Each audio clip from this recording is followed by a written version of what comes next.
1 more hour. She needed to clear her head of the taunting tune of inadequacy that was stuck on repeat. She needed to stay away from the pink box in her bathroom. Chapter 16. The fixer checked the papers the first Thursday in January and saw the Personals advertisement requesting her service. But Bastion was only 2 weeks ago, and she had no intention of responding. Her eyes dropped to the box just below the ad. "Thank you, Miss Carr." Rage gripped her. She ran downstairs to her control room and placed a call. "Fuck this shit, Wally!" She snarled into the headset when she was greeted by the same digitally disguised voice that had initiated the fix on Fred Bastion. "Lay off the toys, damn it!" She listened to mechanical clicks and a feedback squeal before Walter Buckner's nasal voice greeted her. "I'm so sorry, Ms. Carr, but I had to tell you." He sounded scared. She hoped to ratchet it up to terrified. "A man is dead because you bought him that way, and you reach out for a Hallmark moment?" The fixer looked at the timer on the computer that bounced her call around cell towers in 9 states. She had 72 seconds before the connection would automatically end. "This call is my one courtesy, Wally.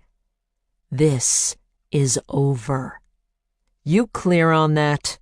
"Meet me at the warehouse Sunday noon." Walter's voice was a blend of tears and terror. "You killed the wrong person." He hung up. The fixer yanked off her headset, threw it across the cinder-block room, and instantly regretted it. She hated extremes, especially emotions. She closed her eyes and rocked, still seated behind her communication console, hoping for a moment of calm. What did Buckner mean she'd killed the wrong man? Sweat pooled under her arms. Metallic bile collected in the back of her throat as her swallow reflexes shut down. She clenched her rectal muscles, trying to slow her loosening bowels. She remembered this feeling. Naked, primal fear. A documentary of prior experiences with the elemental emotion played across her closed lids. The shadow of a man slipping into a darkened bedroom. The stench of whiskey churning her 10-year-old stomach. The sound of a belt clearing his trousers, his massive hand reaching for her hair, pulling her from beneath the covers and throwing her to her knees. The belt around her throat. Tighter. Her head yanked back against the ridge of leather. The stinging slap forcing her mouth open. The slippery flesh jammed in deep before a scream could escape. "Suck, little cracker. Suck Daddy's cock real good." She snapped her eyes open and spun her chair around just in time to avoid covering the console in vomit. The fixer never resurrected a character, and she never saw a client twice. She broke both rules that Thursday when she pulled on latex gloves and picked the lock on Walter Buckner's back door a few minutes before midnight. She'd rented a vehicle as Darlene Ritz, a pregnant redhead with a taste for poochy prints and faux fur. But it was Carr, the young goth, who parked the green Subaru 3 blocks from Buckner's University District bungalow. He'd demanded she meet him at the Seattle warehouse on Sunday. Perhaps he was allowing her travel time from whatever Arctic lair he imagined served as her headquarters. He didn't know she was less than 70 miles down I-5. She'd give him 2 minutes to explain. His story would help her decide what role the Ruger 380 holstered in the small of her back would play. The fixer eased the back door open and slipped into Buckner's darkened kitchen. The glow of a television played in an unlit room straight ahead. She stood in the shadow of the refrigerator and listened as David Letterman and Paul Schaefer traded one-liners about the latest vampire movie. A studio audience roared. No other human sounds. Buckner was alone. She let her eyes adjust and surveyed the room. Pizza boxes and soda cans littered a table to her right. Dirty dishes filled a small sink. A gallon milk jug, uncapped and 2/3 empty, sat on the counter next to a stack of junk mail and 2 rotten bananas. The fixer reached behind her, released the Ruger safety, and left it in the holster. She entered the living room as quietly as her work boots would allow. Buckner was on the couch, facing the television, feet propped on a coffee table covered with beer cans and textbooks, the back of his head tilted to the right. The acrid odor of marijuana filled the room.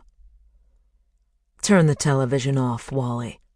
She planted her left foot 4 inches in front of her right, ready to kick if Buckner got frisky.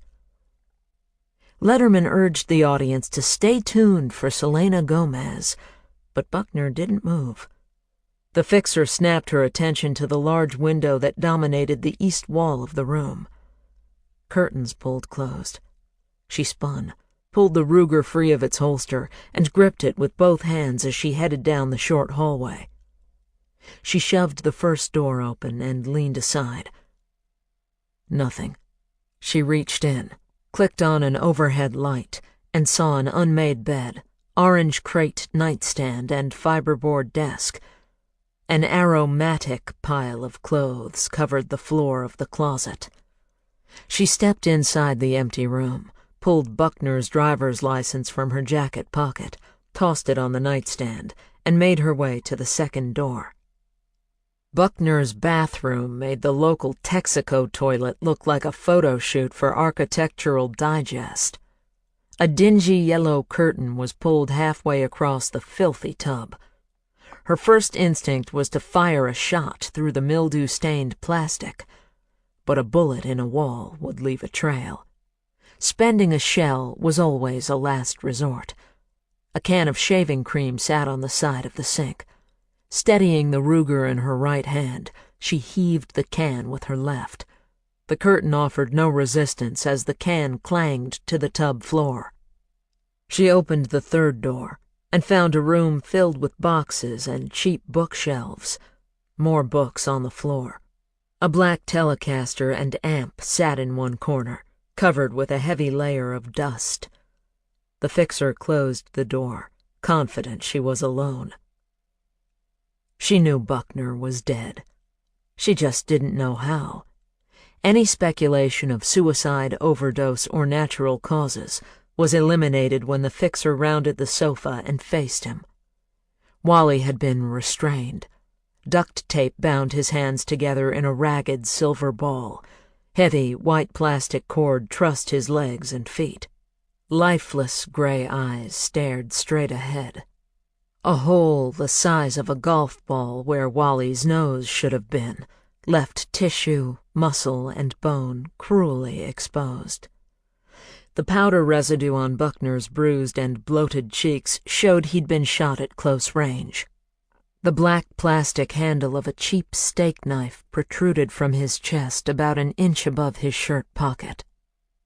She'd learned as a child that if she could unplug her essential core from the torture that was rained upon her, she could survive. Like flossing her teeth or driving a standard transmission, the fixer considered the skill necessary for day-to-day living. So it wasn't the grisly detritus of Buckner's body that brought the bead of sweat to her upper lip.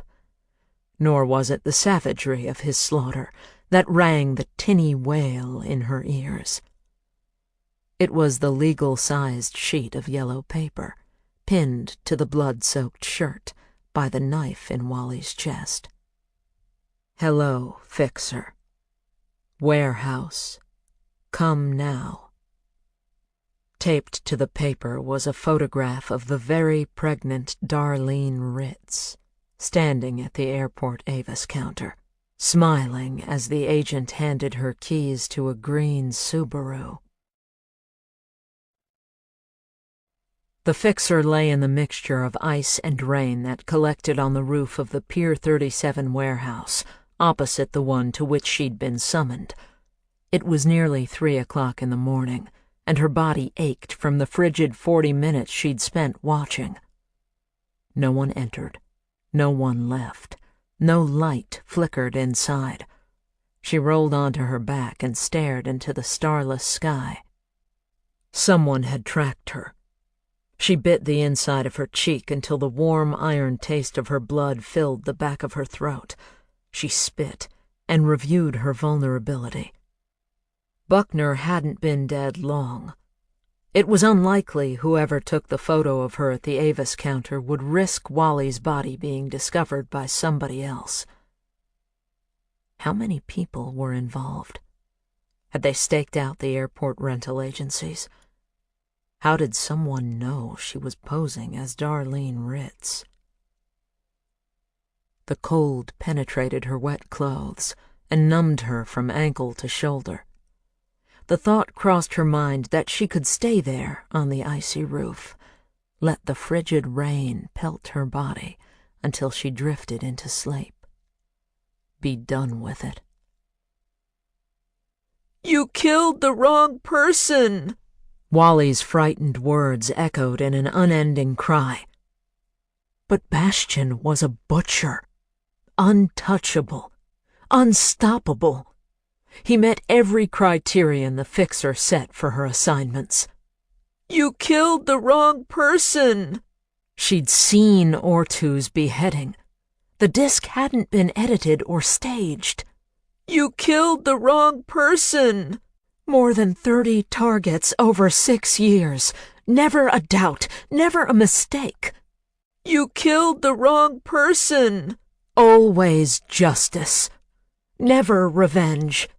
"You killed the wrong person!" The fixer willed herself to stand. It was time.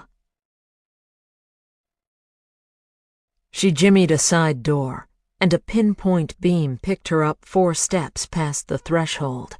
She froze mid-step and reached behind her waist for the Ruger. "Raise your hands, Miss Carr," Barbara Streisand's voice called out from overhead speakers. "Or shall I address you today as Ms. Ritz?" The fixer stood still. "There are several automatic weapons trained on you at this moment." Now the synthesized male voice with the Boston accent spoke to her. "Raise your hands or die." She lifted her arms to the side and squinted into the black expanse of the warehouse. "Pull your gun out slowly with your left hand. Hold it high so we all can see it." A chill colder than the night's sleet raced up her spine. She shivered once and pulled the Ruger free with her left hand. "Very good, Ms. Carr. Now, slowly place it next to your right foot." The fixer did as she was told. Humiliation burned behind her eyes. "Now, kick that gun as far as you can, Ms. Carr." A chuckle crackled through the speaker. "Simon says." Her instinct was to turn and run into the frigid night, escape through the pre-dawn darkness of the abandoned wharf, find her way back home. But the images of automatic weapons and the insistence of a "we" held her in place. She gave the gun a kick and heard it skate across the concrete floor. "Good girl," Boston accent continued. "Now come along." The pinpoint of light moved forward 3 feet. The fixer stood in darkness. "I said come, Ms. Carr." A squeal of feedback punctuated the demand. She stepped toward the beam. As she moved, so did the pinpoint.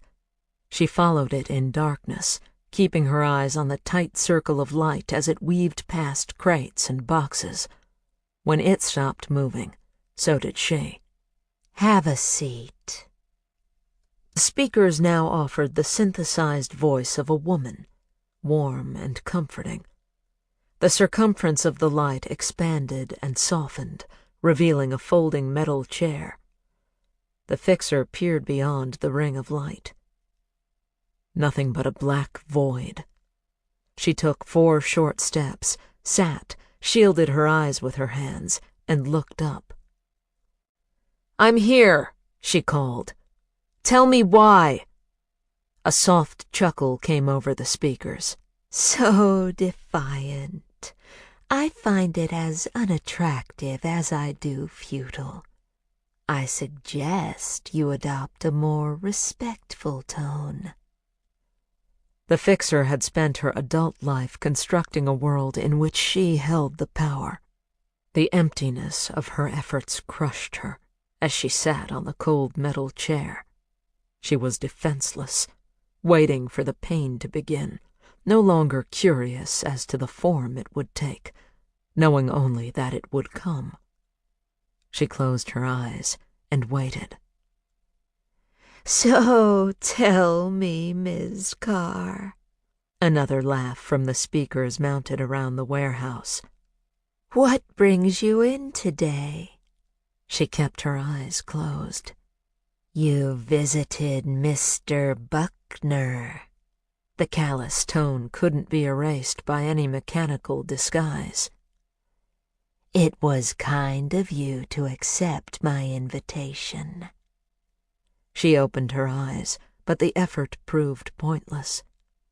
There was nothing to see beyond the dusty rays of the spotlight. She swallowed hard and blinked away the image of Buckner's bloodied corpse. "I saw your gracious note. How could I refuse?" A laugh rang through the warehouse. "Now that's more like it, Ms. Carr. A sense of humor brightens even the dreariest moments. I imagine you have a few questions." "I do," she called out to the emptiness. "For starters, I'd like to know why Bastion was the wrong target." "For starters, Ms. Carr." Taunting now. "You have other questions." She knew she had nothing to lose. "2 more. How do you find me, and are you going to kill me?" The speakers transmitted a laugh more suited to witty cocktail chatter than the situation at hand. "Kill you? Would I have gone to all this trouble if I intended to kill you?" The fixer paused. "No. I imagine you'd be more efficient if that was your intent." "Exactly. Now tell me another thing, Ms. Carr." The voice took on a sense of genuine curiosity. "If I did intend to kill you, would it matter?" The question surprised her. She gave herself time to reflect. The faces of her targets, her erstwhile efforts at justice, the epic loneliness of her life. It was all for nothing. "No," she whispered. "I don't think it would matter at all." "So there you go." The woman's voice was replaced now with what sounded like a teenaged boy. "Your scariest question asked and answered. Now, let's get on with the other 2. Let's take the easier one first. What did Walter mean when he said you'd killed the wrong guy?" The speakers went silent for several seconds. "Relax! Bastion deserved to die. Everything Walter told you, everything you saw on that recording, was true. Bastion was a butcher, and perhaps that was the least of his sins. Nothing could have stopped him. You deserve a round of applause." Relief washed over her. "Then why did he say that?" "To get you here, of course." The voice of someone teasing an old friend. "I had to think of some way to bring you back." "Why? And why did you have to kill Buckner?"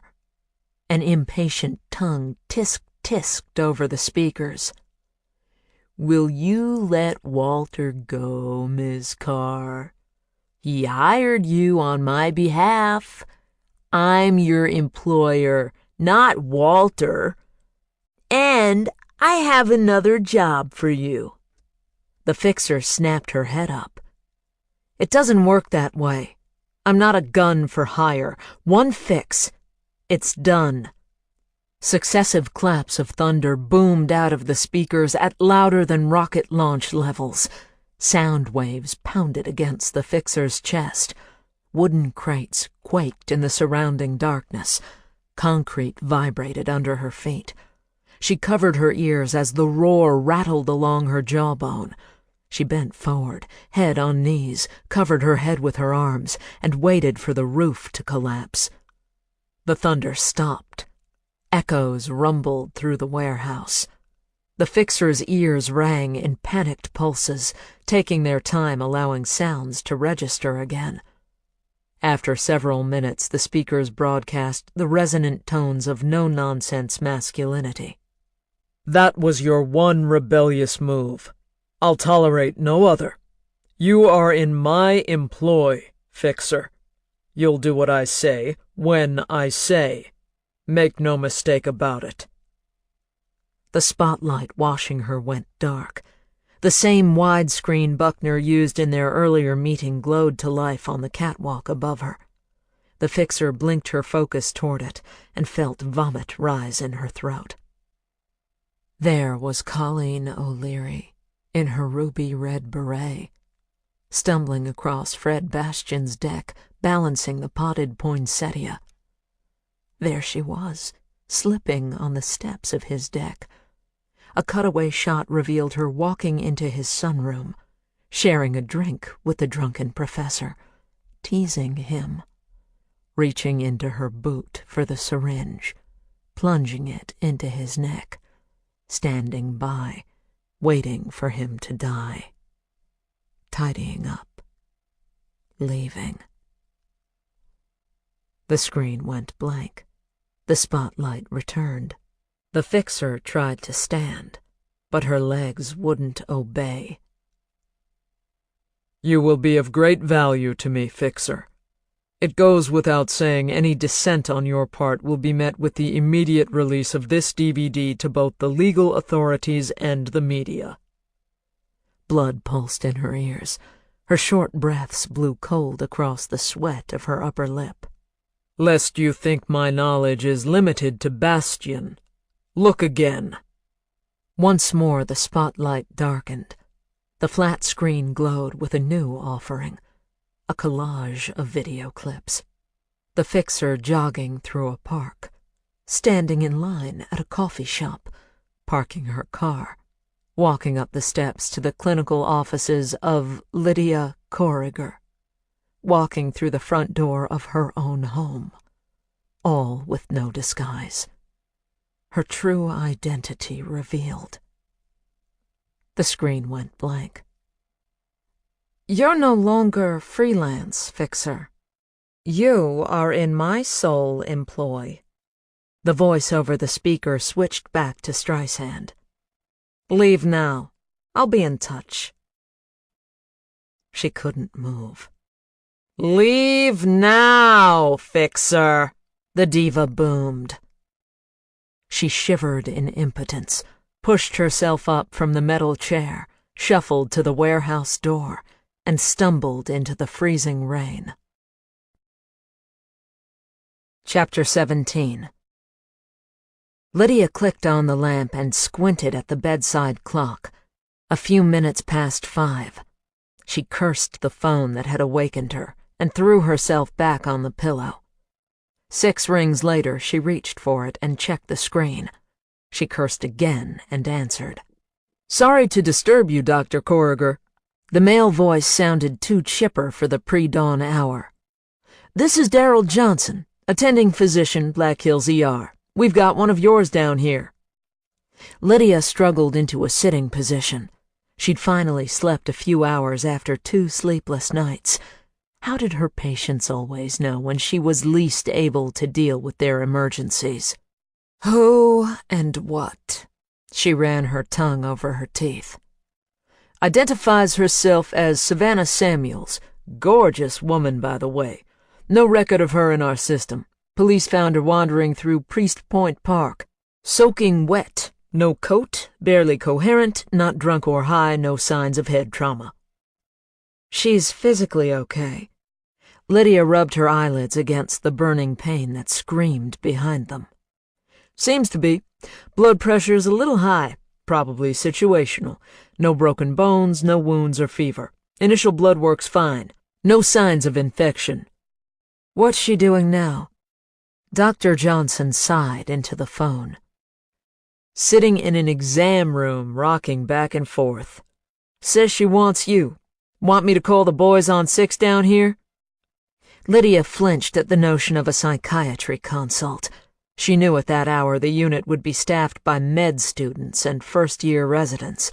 They'd ask Savannah hundreds of meaningless questions, pump her full of benzos, and lock her in a suicide room until the morning shift brought the pros to work. She say anything about wanting to hurt herself? Lydia asked. That's the one clear answer I got. When I asked her if she wanted to kill herself, she looked me square in the eyes and said, "That would be too easy." Then she went back to whatever planet she's visiting. I'll tell you, give me an old-fashioned car wreck any day. You guys can deal with the wing nuts. Lydia ignored the insult to her patient and reached into the nightstand for her calendar. She flipped to Monday's schedule. Let's do a catch and release since she's physically okay. Could you tell her we've spoken and that I'll see her this afternoon? Looks like I'm free at 4 o'clock. Will do. I'll fax you notes of this visit. Thanks. Hey, can you do me a favor? What's that? Call her a cab, okay? She's good for it. Lydia hung up, tossed off the covers, headed to the kitchen, and turned on the coffee maker. She walked to the living room windows, disappointed the sun was long from rising, and clicked on the outside lights. A flurry of movement near the bird feeders caught her attention. She threw open the back door, raced across the cold lawn in bare feet, and screamed at the raven taking flight. She stared down to where the large black predator had been a moment earlier. A sparrow lay dead at her feet, entrails spilling out from a delicate brown body, feathers plucked and strewn by the raven's rapier beak. Lydia turned her face to the ebony sky and yelled into the icy rain. She heard the mocking response of the raven, but couldn't trace him in the darkened trees. She crossed to the garage, oblivious to the soaked nightgown clinging to her body. She pulled 2 cotton rags off a shelf, returned to the kill spot, and fashioned a shroud for the tiny sparrow. She walked to the edge of the cliff. Lydia looked up to the cloudy heavens, felt the sting of the frigid drops, and hurled the carcass into the sea below her. She hurried back into the house, eager to be surrounded by the quiet peace she'd built there. A walk through her home always served to remind her how safe she could be if she relied only on herself. But this morning it wasn't enough. Visions of Savannah plagued her. What was she missing? There would be neither rest nor comfort within her walls. Warm yellow light defied the early morning darkness and drip. Lydia's dashboard clock clicked to 6:17. 2 teenagers swathed in down and plaid entered Oliver's shop. She lifted the hood of her jacket and waited for the lone car in the pre-dawn traffic to pass.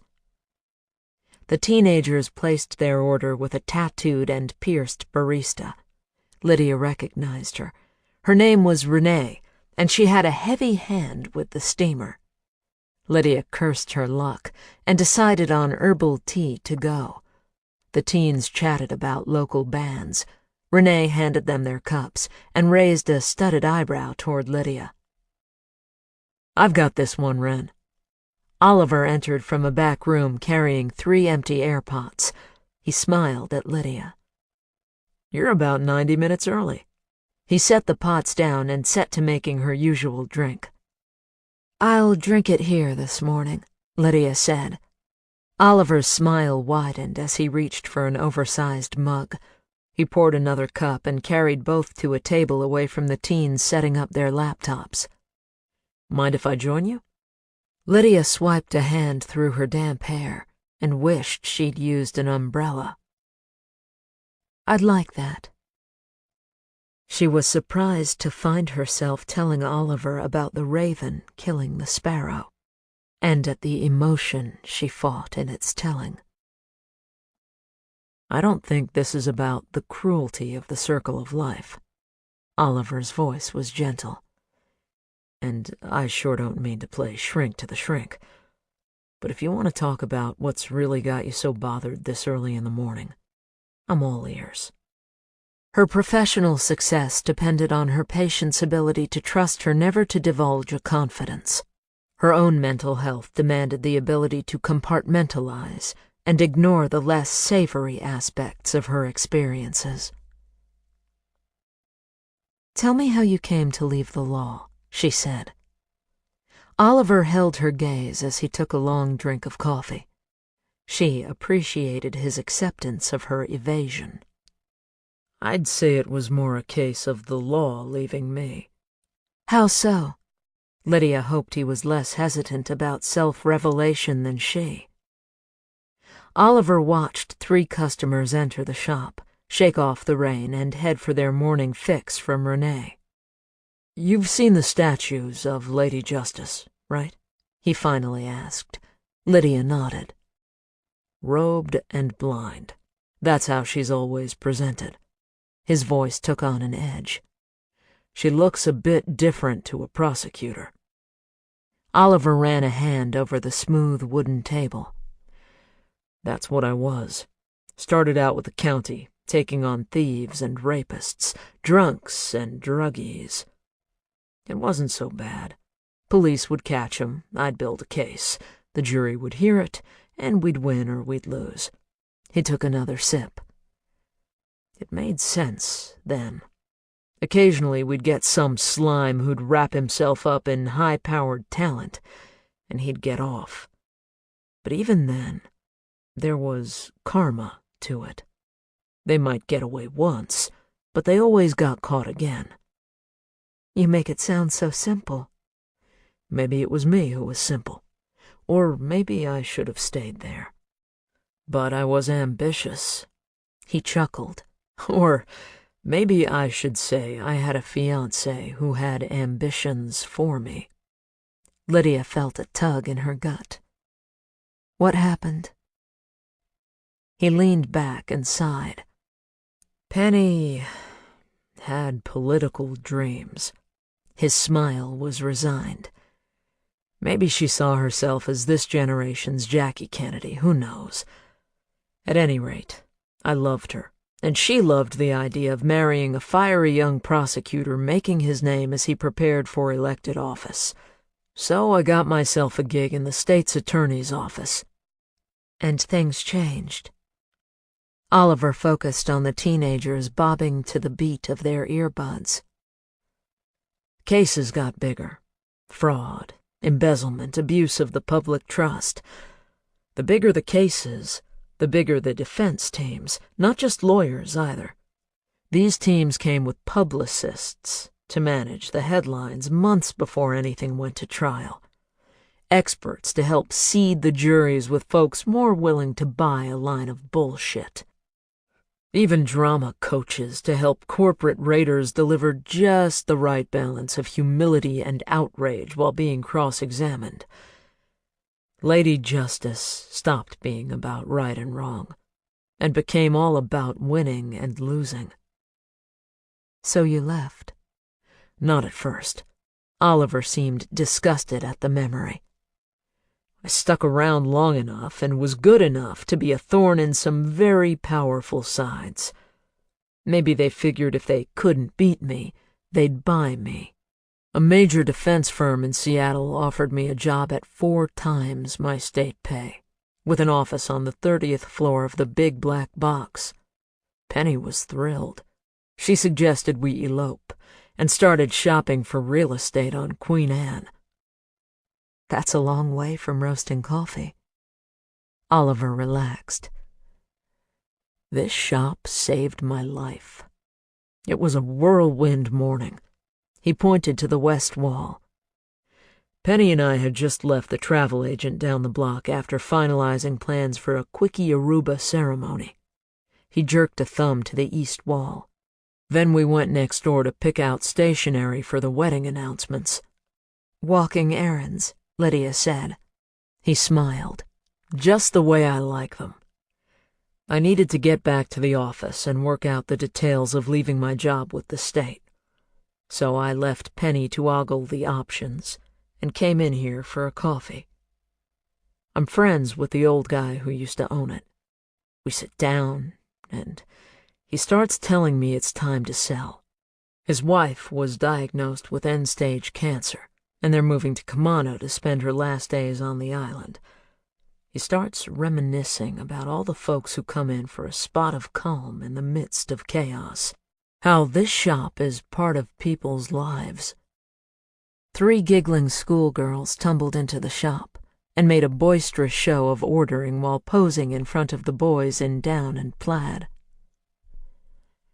And in that instant, I knew I couldn't go to Seattle, Oliver told her. I needed to buy this place and have a real life. He shook his head. Penny's married to a land developer in Spokane. I hear he's putting together a task force to explore a run for the state assembly. He looked out at the dark and rainy morning. There's no justice out there, Lydia. There's only money. And money's a bigger liar than any hood I ever put behind bars. Every patient showed up that miserable Monday after she left Oliver. 9 o'clock was the McMullans, wanting Lydia to wave her magic wand and erase the 30 years of marital torture they'd worked so hard to perfect. 10 o'clock was Sandra Kiefhafer, raped at age 9 by her brother's scoutmaster. The married mother of 3 still couldn't shake the terror she felt on rainy nights. 11 o'clock brought Mindy Milrose in for her monthly weigh-in. "You're down 2 pounds, Mindy." Lydia flipped her chart closed. "What did you have for breakfast this morning?" "I had a Cheerio." Mindy's head sagged against her bony chest. "And I chewed some gum." "And dinner last night?" Lydia pushed the scale back under her desk. When Mindy failed to answer with anything more than a woeful look, Lydia opened her bottom drawer and pulled out a granola bar.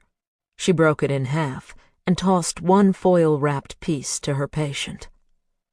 Lydia took a bite and chewed while she spoke. "Tell me what's going on." Lydia put her feet up on the coffee table. "And you're not going anywhere until that thing's in your belly." Mindy turned the granola bar over and over in her hands. Finally, she looked toward Lydia, shrugged her shoulders, and sat on the sofa. She peeled the foil and licked the corner of the snack.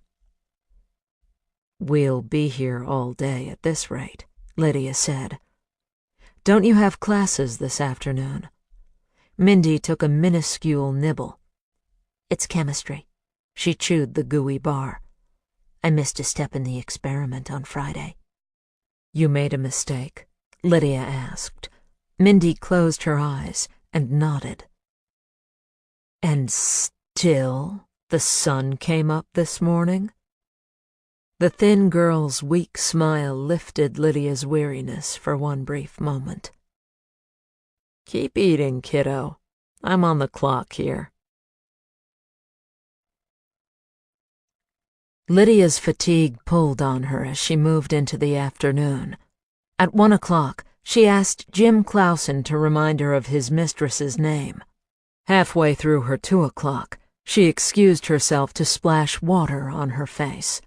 Deshandra Clemens was her 3 o'clock, and demanded to know what kind of doctor Lydia was when she asked the dosage of her antidepressant for the 3rd time. After apologizing and explaining she hadn't slept well, Lydia thought Deshandra displayed incredible judgment as she stomped out of her office and said she'd have to think about rescheduling. Lydia laid back in her chair, closed her eyes, and steeled herself for her 4 o'clock. Savannah stumbled into the office at 4:20.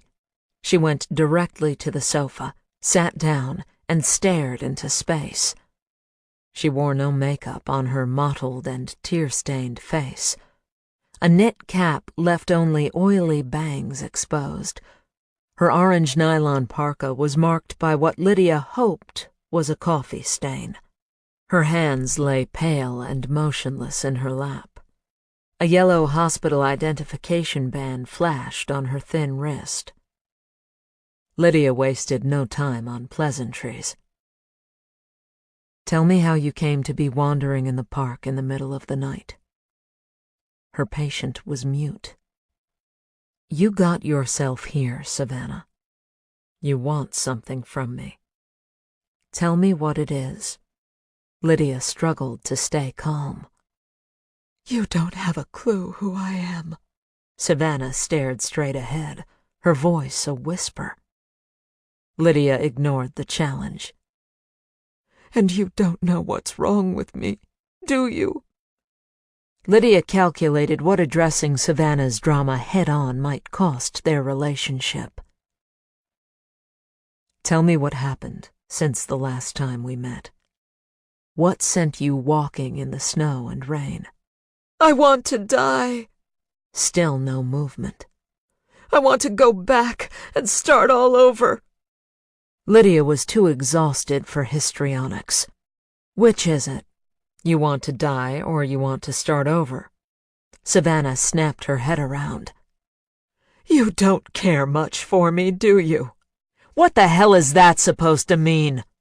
Lydia wanted to call back the words as soon as she'd said them. "Forgive me, Savannah. I'm exhausted." She offered a smile. "I was awakened quite early this morning with an emergency call regarding one of my patients." "I'm sorry I'm a bother, Dr. Corriger." Savannah's eyes narrowed. Lydia exhaled slowly. She leaned forward. "Savannah, we can't get anywhere with these games. I have a hunch you're tired of them too. Now, if you want to talk about what landed you in the emergency room last night, I'm right here. But if you're here to play another round of guess what I'm hiding, well, you're going to have to find another partner." Lydia watched Savannah's pose turn from defiant to helpless. "You're going to have to trust someone sometime," she said. "It's either that or stay miserable.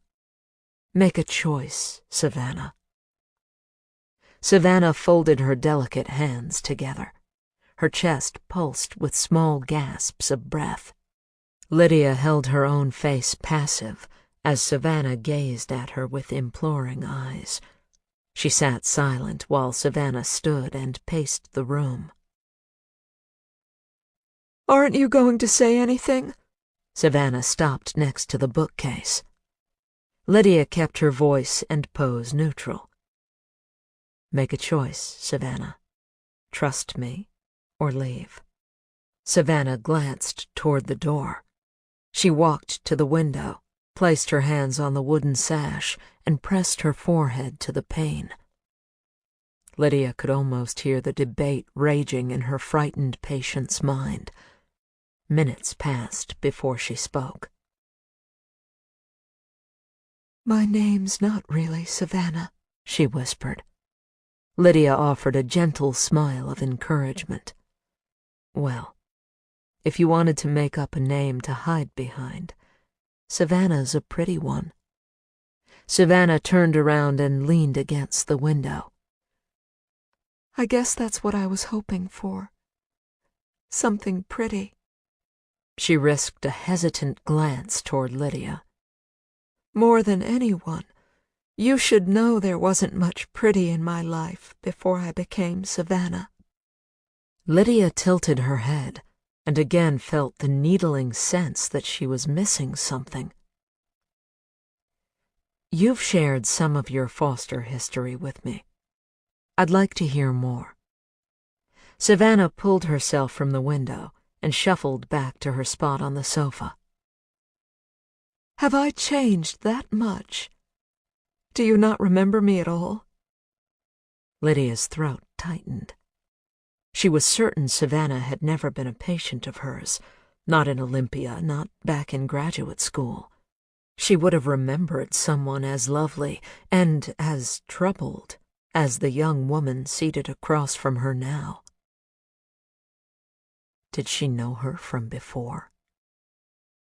Was that the missing piece? She crossed one knee over the other and interlaced her fingers to steady her hands. What do you mean, Savannah? How should I remember you? Savannah held her gaze. Lush lashes blinked over ice-blue eyes. She inhaled long and deep before blowing out a slow breath. I was named Greta when I was born. Lydia felt the air rush out of the room. The walls around her pulsed in synchronicity with her pounding heart. Her ears throbbed with the freight train roar of memory. She blinked twice and coughed her throat clear. Greta Ryder? Savannah nodded. A weary smile emerged behind her tears. You remember. I can't tell you how much that means to me. My God. Lydia willed her breathing to normalize. You were 6 years old. You'd just arrived. Savannah wiped her hand across her wet cheek. That's right. You gave me a plastic bag filled with broken crayons and a torn coloring book my first day there. I thought it was so great that a real teenager would play with me. Lydia shook her head. I was 13. You were hungry, I remember. Wouldn't eat with the other kids. You brought me food, a tuna sandwich and 3 Oreo cookies, wrapped in a paper towel with little yellow flowers on the edges. Smuggled them into our room before lights out. You were scared then, too. Lydia allowed herself a brief smile. I'm detecting a pattern. I wasn't scared when you were around. Savannah's gaze dropped to her lap. Ethical quandaries marched through Lydia's mind. Still, she wanted to know more about what had happened to the little girl she said goodbye to 23 years ago. You stayed in the foster system till you aged out? Savannah nodded. You did too. Too bad, huh? Some family lost a hell of a chance to have a daughter like you. Lydia cleared her throat. Savannah was no longer the vulnerable child she had tried to save. She was her patient. How did you find me? I went looking for you after I left the system. A social worker told me what happened after that night. You shouldn't have. Lydia felt a flare of anger and shame. At least we were both out of that house. You had a rough road. Savannah gave a short, tight nod. I still managed to screw things up. Lydia wrapped her arms around herself. Tell me how you found me. Savannah reached for a tissue.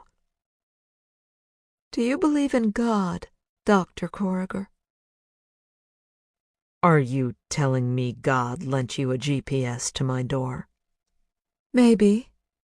Savannah slipped back into her sadness and stared at the floor. It was 8 years ago. My first assignment. The very first time I ruined someone's life for money. Lydia needed to keep her out of the quicksand of her misery. "How did you find me, Savannah?" "My clients needed me in Philadelphia.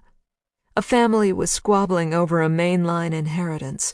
2 guys wanted their half-brother cut out from their father's estate. Lucky for them, there was a morals clause in Daddy's will." Savannah raised an eyebrow and smirked. "They hired me to make sure the unlucky brother was caught in a most compromising situation. When I was done, he had a choice. He could relinquish his claim, or the state's 3 largest newspapers would receive photographs of him in bed with me and a particularly cute sailor boy home on leave." Savannah leveled a look at Lydia. "Did I mention Brother Unlucky was a prominent state senator with a wife, 2 children, and gubernatorial aspirations?" "I'm still not hearing how you found me." Lydia had no immediate interest in the details of Savannah's job. Savannah rubbed the back of her neck. "The day I was leaving Philadelphia, I treated myself to a pedicure in the hotel spa. I took along a cup of tea and the local paper. There was an article on University of Pennsylvania's latest graduates, with a photograph of you accepting some big award. A brand spanking new clinical psychologist." She wiped away another tear. "Your name was different, but I knew it was you. I still have that article." Lydia silently scolded herself. A simple photograph allowed her past to find her. "I've wanted to contact you for so long, to thank you for what you did for me," Savannah said. "But I wasn't proud of who I'd become, and you're such a success." Lydia wondered what else Savannah knew. "Then why now? By the way, would you prefer I call you Savannah or Greta?" "I'm Savannah, Dr. Corriger. Greta's long gone." The steely cold of Savannah's defenses had returned. "And I'm here now because I want all this to stop. I want you to save me one more time." "Save you from what? No more games, okay?" Lydia waited several long minutes in silence as Savannah got up, crossed back to the window, and considered her next move. "Did you read about that murder, Dr. Corriger?" Savannah stared into the gloom of the damp afternoon. "That guy from the university." "Are you talking about that Bastian fellow again?" She chose her words carefully. "We discussed this, remember? The papers said he died of a heart attack." Savannah turned and leaned her hips against the wide sill. "Not Bastian," she shrugged her shoulders. "I'm talking about the other one, the guy who was shot." Lydia's exhaustion disappeared. Her brain snapped to full attention as she swiveled her chair to face Savannah. The murder of Walter Buckner was the lead story on every local news outlet. He was a research assistant at the university. The reporters titillated their audience with descriptions of a gunshot wound to his face. "I know about it, yes." Lydia could hear her blood pulsing in her ears. "Why does this death interest you?" Her clinical training taught her that reality wasn't as important as the patient's interpretation of it. But Savannah was now more than a patient, and Lydia needed the truth. Savannah opened her mouth, but no words came. "What do you want me to say, Savannah?" Lydia's breath accelerated as a rapid replay of her past sessions with the enigmatic beauty flashed through her mind, juxtaposed next to the memory of a small, thin child crying out for help more than 2 decades earlier. She struggled against the question that screamed in her brain. Every cell in her being wanted to ask if she killed Walter Buckner. Savannah drew in a loud gasp of air. A sob broke from her throat. She wiped tears away with shaking hands. "You can't help me, can you? Nobody can save me this time." She reached for her coat. Lydia stood and stepped toward her. "No, Savannah, please stay." "I have to go, Dr. Corriger." She shoved her hands into her jacket pockets. "I've done too much. I've hurt too many people. I don't deserve saving." "Will you come back?" Lydia struggled with her own sense of helplessness. "Please, Savannah, promise me you'll come back." Lydia stood motionless as her patient ran out into the cold without answering her. Chapter 18. Mort watched the snow falling outside his office window and wondered what the hell was going on with the weather. He'd lived in the Pacific Northwest his entire life, 58 winters. He'd seen snow maybe 10 times, enough to snarl traffic for an hour or two, then it was gone. In these parts, snow stayed on the mountains where it belonged. Not this winter. 9 inches of snow had crippled western Washington a few days before Christmas, and most of it was still on the ground. Minor storms followed, adding another foot. Now, late into January, it was snowing again. Mort mumbled a curse, turned back to his desk, and reached for the case file. He'd picked up the murder 8 days ago. Walter Buckner, lab assistant at the university, gunshot to the face, stabbed in the chest post-mortem. 29 years old. The same age as Tristan Hayne, the cellist Angelo Satanel Jr. shoved behind the dumpster after she overdosed on his heroin. The same age as Allie. Mort pushed the coincidence out of his mind and set his attention on the ticking clock. 8 days of interviews had gotten him nowhere. Mort looked out at the snow again. The trilling of his desk phone startled him back to reality. "Got time to meet a lady?"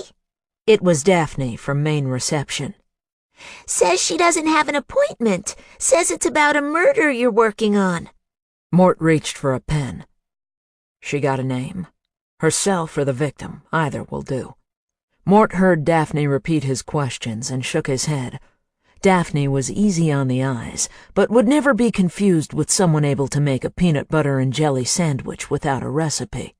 Speculation as to how she got her job kept the squad room guessing for nearly a year. How she kept it was still a matter of conjecture.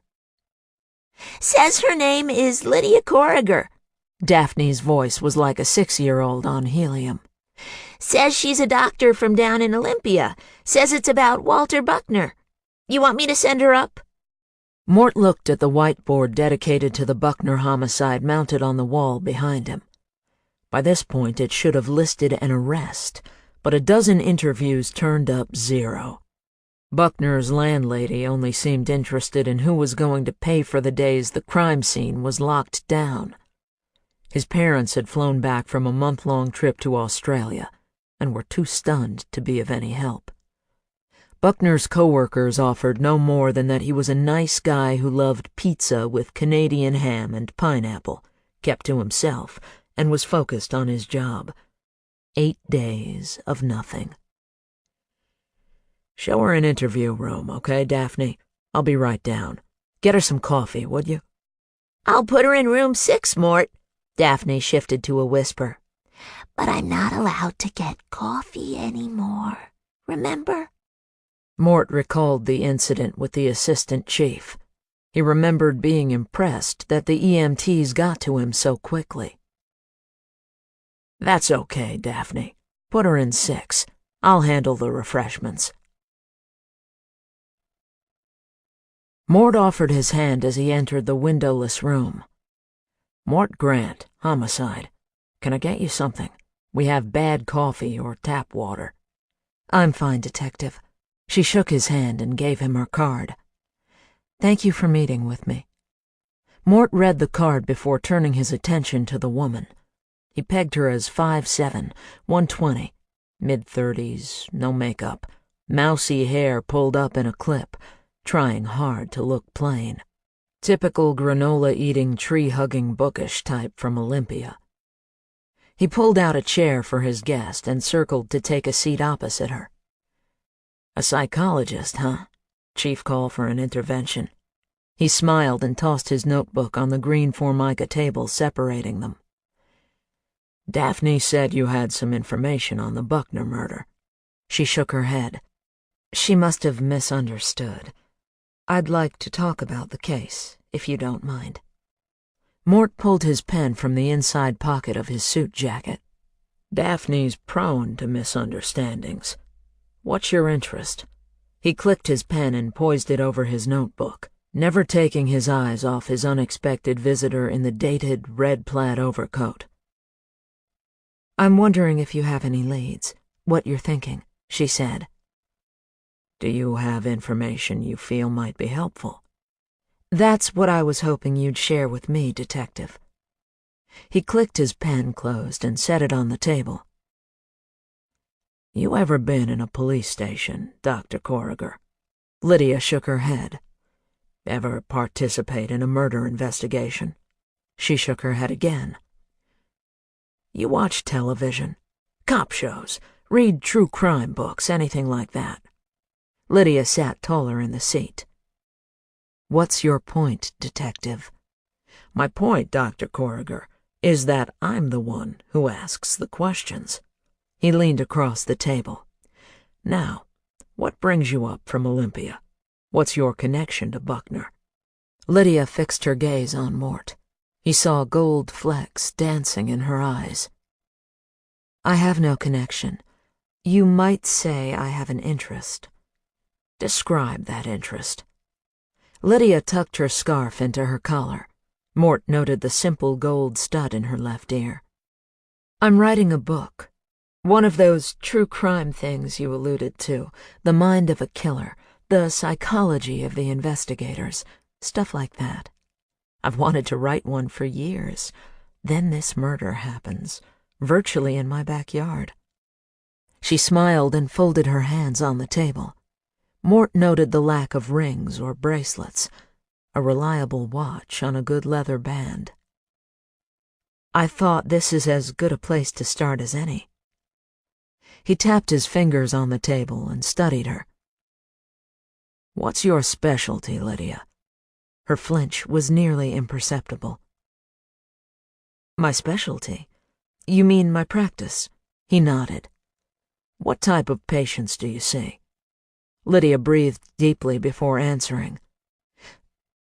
"General psychology. Depression, anxieties, addictions, pretty routine." "That's why you want to write a book? Break your routine a little bit. Or maybe you have a patient I might be interested in." Mort watched the soft spot of her throat, counting her pulse. Lydia fiddled again with her scarf. "I told you I'm writing a book. You're not going to help me, are you?" Mort shook his head. "Hey, it's nothing personal, okay? It's an ongoing murder investigation, need-to-know basis and all that." He pushed clear of the desk and stood. "You understand." She gathered her purse and gloves. "I understand perfectly, Detective. Thank you for your time." Mort nodded and watched her walk away. He picked up his things and took the elevator back to his office, tossed his notebook on the desk, pulled Lydia's card from his pocket, walked straight to the whiteboard, and grabbed a red marker. Under the column marked "Next," he wrote, "Lydia Corriger." Chapter 19. The fixer pulled her ringing cell phone from her pocket and checked the screen. Private number. She slid the phone open and answered. Bile rose in the back of her throat when she heard Barbara Streisand's greeting. "Well, hello, gorgeous. Pull up a seat and let's have a chat." She fought to keep her voice calm. How do you get this number? The British male voice now. She'd come to hate that one the most. We know all about you. What do you want? She was losing her grip on her temper. I have a job for you. Oh, let's not use that term. Sounds so mafioso, don't you think? Let's call it an errand. The Brit purred in her ear. So much more civilized. I have an errand for you, Fixer. She wanted to reach through the cell and pull out his eyes, break his teeth as she smashed the phone into his mouth and rammed it down his throat, do things to him that would leave him incapable of uttering another threatening word. Instead, she took a deep breath. She knew nothing of her tormentor, and the video of her undisguised life demonstrated he knew everything about her. She shook her head in frustration, as she realized she didn't even know how many of them there were. She choked out the words. I'm listening. That's the good girl, the synthesized voice replied. Expect a package detailing your next errand. Her name is Cameron Williams. Choose your own method. You are, after all, the professional. The Fixer flinched at the backhanded compliment. What is it you want? A soft southern drawl replied, female. I want her neutralized, darling. The Fixer clenched her left fist, dug her fingernails deep into the flesh of her palm. Why? What has she done? A mocking chuckle came over the receiver. You've got to set that way of thinking aside. You work for me now, remember? I'll send you on errands. You'll complete them as directed and go on with your life, quiet and undisturbed. Another soft sigh. Until I require your services again. The Fixer bit hard on the inside of her cheek. She let the rusty taste of her blood linger on her tongue before swallowing. That's not how I work. I have to know. The high squeal from her phone stabbed into her ear, loud and sharp, a sonic scalpel ripping at her eardrum. She threw the phone down, covered both her ears with shaking hands, struggled to stay upright, and blinked to clear her blurred vision. She took 4 short, stuttered steps to the nearest wall and leaned against it. She closed her eyes, listened to her heart pounding a staccato beat, and knew it was marching toward explosion. 6 full minutes passed. The Fixer felt her heartbeat slow to a more natural rhythm. She risked opening her eyes and was shocked to see her vision intact. She lowered her hands from her head, stared at the streak of red on her right palm, and brushed away the trickle of blood that snaked from her ear. The air around her hummed a low whistle as she struggled to remain conscious. She hobbled away from the wall, crouched down to receive her cell phone, and clicked the wounding instrument shut. Her hands shook too much to return the phone to her purse. Before she could push it into her pocket, it rang again. The Fixer stared at the screen announcing "private number" again. She opened the phone and held it against her bloody right ear. 2 weeks, Fixer. The British voice was back. I want Cameron Williams gone by Valentine's Day. Chapter 20. Mort was surprised to see Lydia Corriger trudging through the snow-filled parking lot as he headed toward his car. Her red plaid coat offered a slash of color against the gray winter dusk. He watched her walk 50 feet in one direction, reverse course, then recover the area she'd just left. It didn't require a detective with 30 years' experience to deduce she'd forgotten where she'd parked her vehicle. "Dr. Corriger!" he yelled. "Over here!" He saw her head snap up as she tried to locate who was calling. When she turned his way, He waved and slogged toward her through 3 inches of new snow. She scanned the parking lot, and Mort wondered if she was always this nervous. "You look like you've lost something." He hoped his smile would put her at ease. "Can I help?" Lydia glanced over his shoulder like he was the last person she wanted to see. "It's my car. I could have sworn I parked it right here." Mort pointed to the 7 empty stalls in front of them. "You parked your car right here?" The psychologist looked annoyed. "I thought I did. I must have turned around. Maybe I came out through a different door." She turned to stare at the building that housed police headquarters. "Do you remember climbing any stairs, or taking an elevator to get to Daphne?" Mort asked. Lydia looked back at the 7 vacant stalls. "The receptionist? No." Her tone was dismissive. "I walked right up to her desk. Why?" "Then this is the only door you could have used. You didn't get turned around." Mort's boots crunched as he walked to the end of the parking row. He reached a gloved hand and brushed a large clump of snow off a small sign. "You got towed." Lydia marched over in the fading light. "Emergency vehicles only." "You've got to be kidding." She looked right and left. "It was snowing like crazy. The sign was buried." Lydia turned her attention toward him. "So fast? I couldn't have been in there more than 20 minutes. Mort glanced at his watch. "Closer to 90 would be my guess. They're sticklers about keeping this lane clear. I'm afraid you got tagged, lady." Lydia's glare told him she didn't appreciate his teasing. "Now what?" He pointed to his left. "My car's right over here. Let me drive you to the impound. See if my rank's worth anything these days." Lydia backed up 2 steps and scanned the parking lot again. "Take it easy," he said. "I'm offering a ride to the lot, that's all." She shook her head and took another step back. "No need, Detective. I'll call a cab. If you'd give me the address, I'd appreciate it." Mort tapped his watch. "It's after 4, Doc. Those guys are union. Won't process you out till morning. Charge you an extra day impound, too." He could see her apprehension from 10 feet away. "Tell you what. Call your mother, your husband, whoever. Let them know what happened and that you're with me. Keep the cell phone open the whole way there.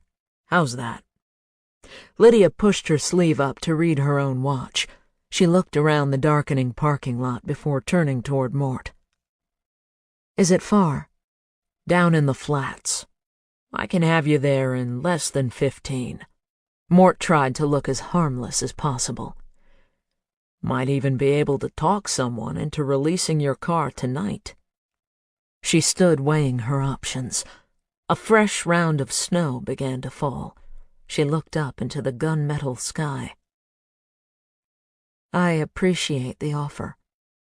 Mort thought she sounded more resigned than grateful. "Let's go."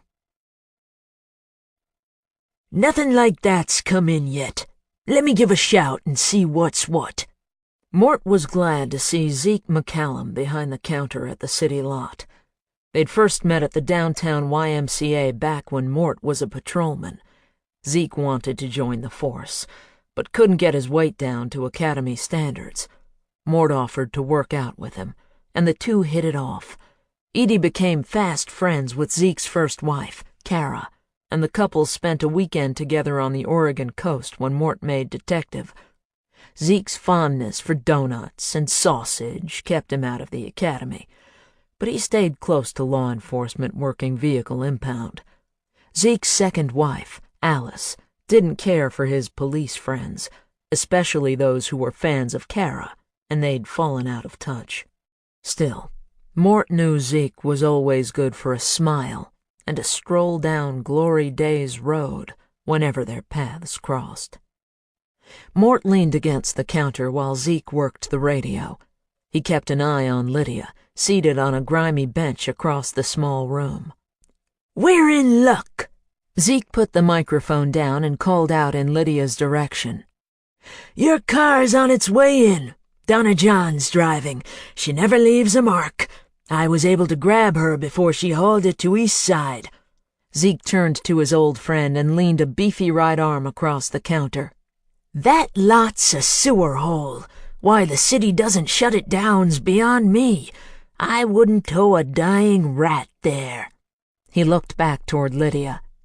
"Says she'll be here within the hour. You guys want some coffee?" Zeke smiled and leaned closer. "Hell's bells, it's almost 5, right? Got a little something in the bottom drawer that could take the chill off." Mort shook his head. He doubted Lydia would be interested in anything that might melt her protective shield. He walked over to her. "We could sit here and listen to Zeke jawbone about days gone by." He pointed across the street. "Or we could go over to Annie's.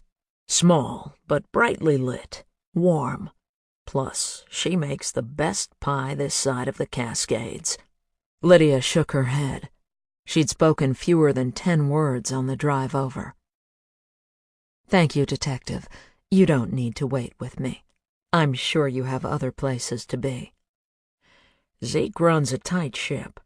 He's not going to let your car out without me signing the paperwork. That paperwork's in Donna's cab." He smiled and hoped she'd relax.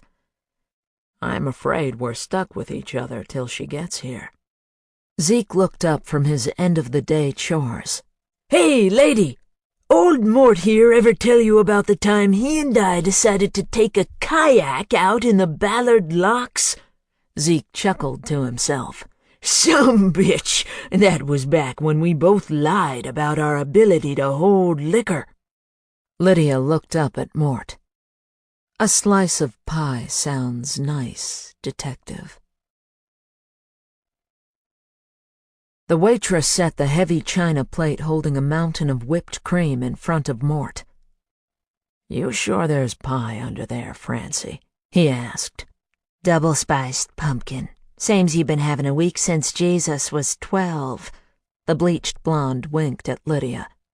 "Don't let him kid you, hun. We don't put that football of cream on there. He's back in the kitchen asking Annie what he's done wrong." She took a stoneware mug and carafe of hot water off her tray and placed them in front of Lydia. "Sure I can't get you anything else. Blueberry cream's looking special today."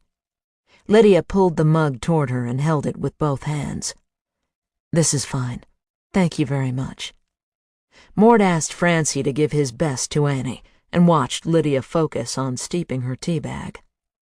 "You don't like pie?" he asked. "They've got other desserts. Dinner, too, if you're hungry." Lydia blew on her steaming tea before taking a small sip. Mort scooped a forkful of whipped cream and savored it before swallowing. "Nothing like the real thing, huh?" He grabbed another scoop. "Anything less would be disrespectful to Annie's masterpieces." Lydia stared at the snow swirling in the wind. Mort leaned back against the orange vinyl booth. "Look, I get it. You're pissed at me for not talking about the Buckner investigation. But in case you haven't noticed, I'm doing you a favor. Without me, your car gathers snow and impound fees. And you have to find your way back to Olympia, then back up here tomorrow to bail it out." He reached for his coffee. "I think the least you could do is offer pleasant conversation while we're killing time." She turned away from the window and glanced at him before taking another sip of tea. "I'm not angry with you. I'm disappointed in me. I should have known you couldn't say anything." She offered a small smile. "I do appreciate what you're doing for me. I'd consider it a kindness if you'd let me buy your dessert." Mort tried to categorize her. She wasn't being coy, nor mean. She wasn't playing games. Mort wondered how it was that an intelligent professional woman felt so guarded sharing a cup of coffee with someone. My idea, my treat, he said, and there's no need to be disappointed. You took your shot. I admire that. He reached for his fork. What's your interest in Buckner anyway? And don't give me any bull about writing a book. She snapped her head up. You don't think I can write, Detective? I think you could probably do anything you set your mind to, Lydia. He enjoyed another bite of pie before continuing. But I've been in this line of work a long time. I know a snow job when I hear one. Mort jerked his head toward the window. And your story's bigger than what's going on outside. What's your real interest in Buckner? I think I can be of some help. Mort took a sip of coffee. Yeah? How's that? Lydia pulled her spine ramrod straight.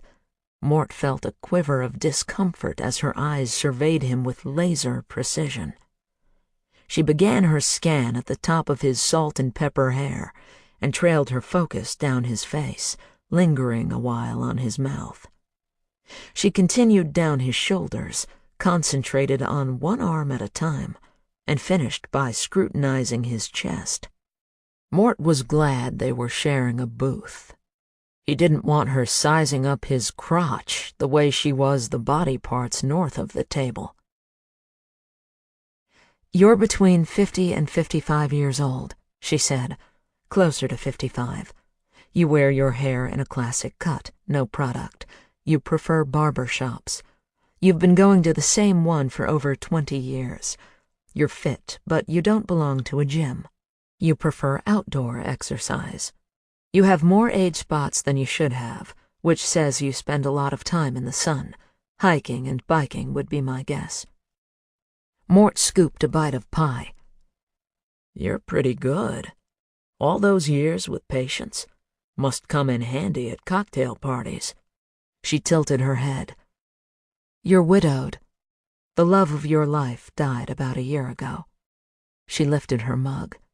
How's that for parlor games, Detective? He set his fork down and narrowed his eyes. If that's your attempt at being cute, you missed. Every guy in my building knows about Edie and me. Give me a name, and I'll stop the gossip. I'm sorry if I offended you. No one told me. It's your shirt. He looked down. Edie liked the way this one went with the gray suit he was wearing. What about my shirt? You're not the type of man who'd choose pink pinstripe. Nor would you spend what that shirt cost. A woman bought it. A woman who loves you very much. She leaned forward and pointed to the right cuff. You haven't noticed this yet, but any woman who bought a shirt like this wouldn't let her man out of the house wearing it frayed. She's not around to dress you anymore. Lydia looked up. Her eyes were warmer. You don't have the edgy bitterness of someone recently divorced. Her face softened. There's no gossip, no parlor game. I observe and conclude. I just happen to be extremely good at it. That's so. Mort was eager to move the conversation away from Edie. What else can you see? Knock my socks off. Lydia scrutinized him again. You have a shop in your home, most likely woodworking. Mort's eyes opened wide. Now that's impressive, Doc. How'd you get that? She nodded toward his hands resting on the table. Your nails, battered and split, but not chewed. Small scratches on your fingers. 2 slashes in your skin where you pulled splinters out, probably last night. I'll bet you were working on something special for your granddaughters. 2 of them? Around 5 or 6 years old?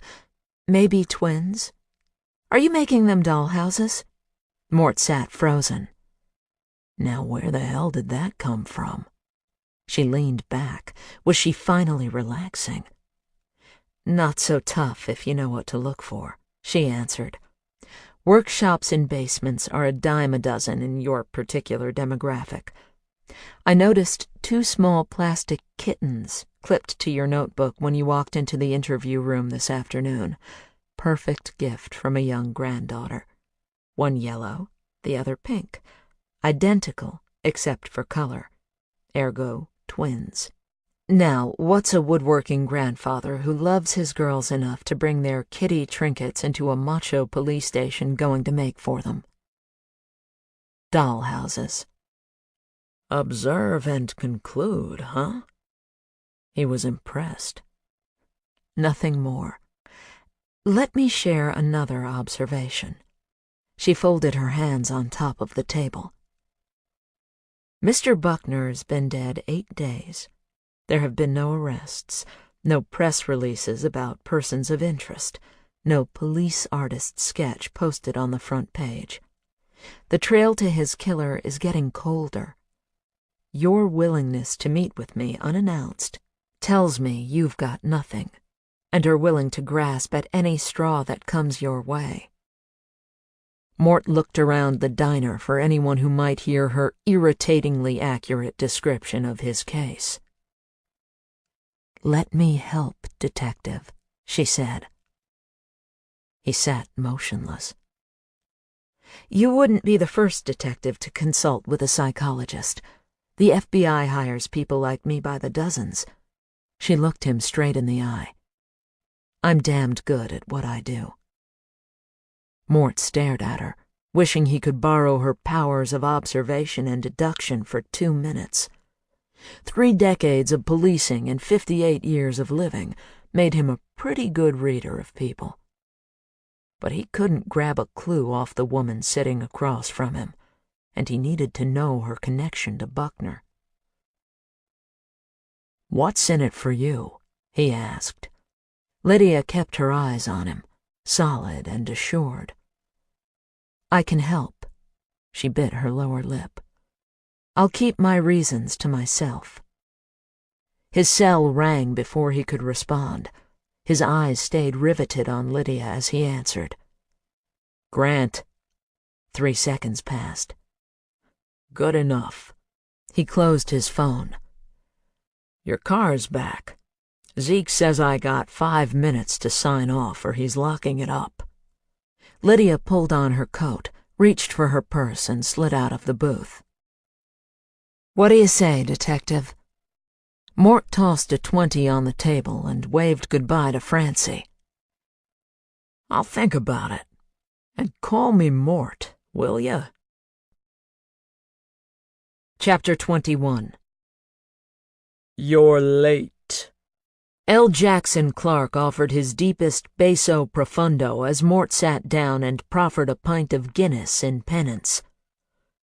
"Had I any life or pride beyond Thursday crossword puzzles with you, I'd have left an hour ago. You didn't want to brave the snow. Besides, weren't you the one on television 3 nights ago, teaching Charlie Rose the subtle distinction between poly and pantheism?" Mort took a long sip of his beer. "You'll get no pity from me, Larry. A wonderful man, that Charlie. Always punctual." The professor of religious studies tapped his completed puzzle. "You'll enjoy today's theme. Subterfuge and skullduggery." "I was helping a damsel in distress." Mort loosened his tie and recalled the clues his shirt gave Lydia. Larry tossed his Times aside. "Antony and Cleopatra. Bogey and Bacall. Kermit and Miss Piggy. How I love a save-a-dame story. Speak." "Nothing much. Some shrink sticking her nose into one of my cases. Got her car towed." Mort glanced around the room. The wholesome after-work crowd was being replaced by more dedicated drinkers. He wondered when Mauser would get around to taking down the neon Santa over the front door. "I drove her to the impound and got it signed out." "A psychologist, you say?" Larry's grin was subtle, the kind of grin that never failed to irritate Mort. I don't suppose she had any insights into your warped and nefarious character. Some. Kind of scary what she knew just by looking at me. Larry's grin grew. You wear your heart, your liver, your spleen, and nearly everything else on your sleeve, Mort Grant.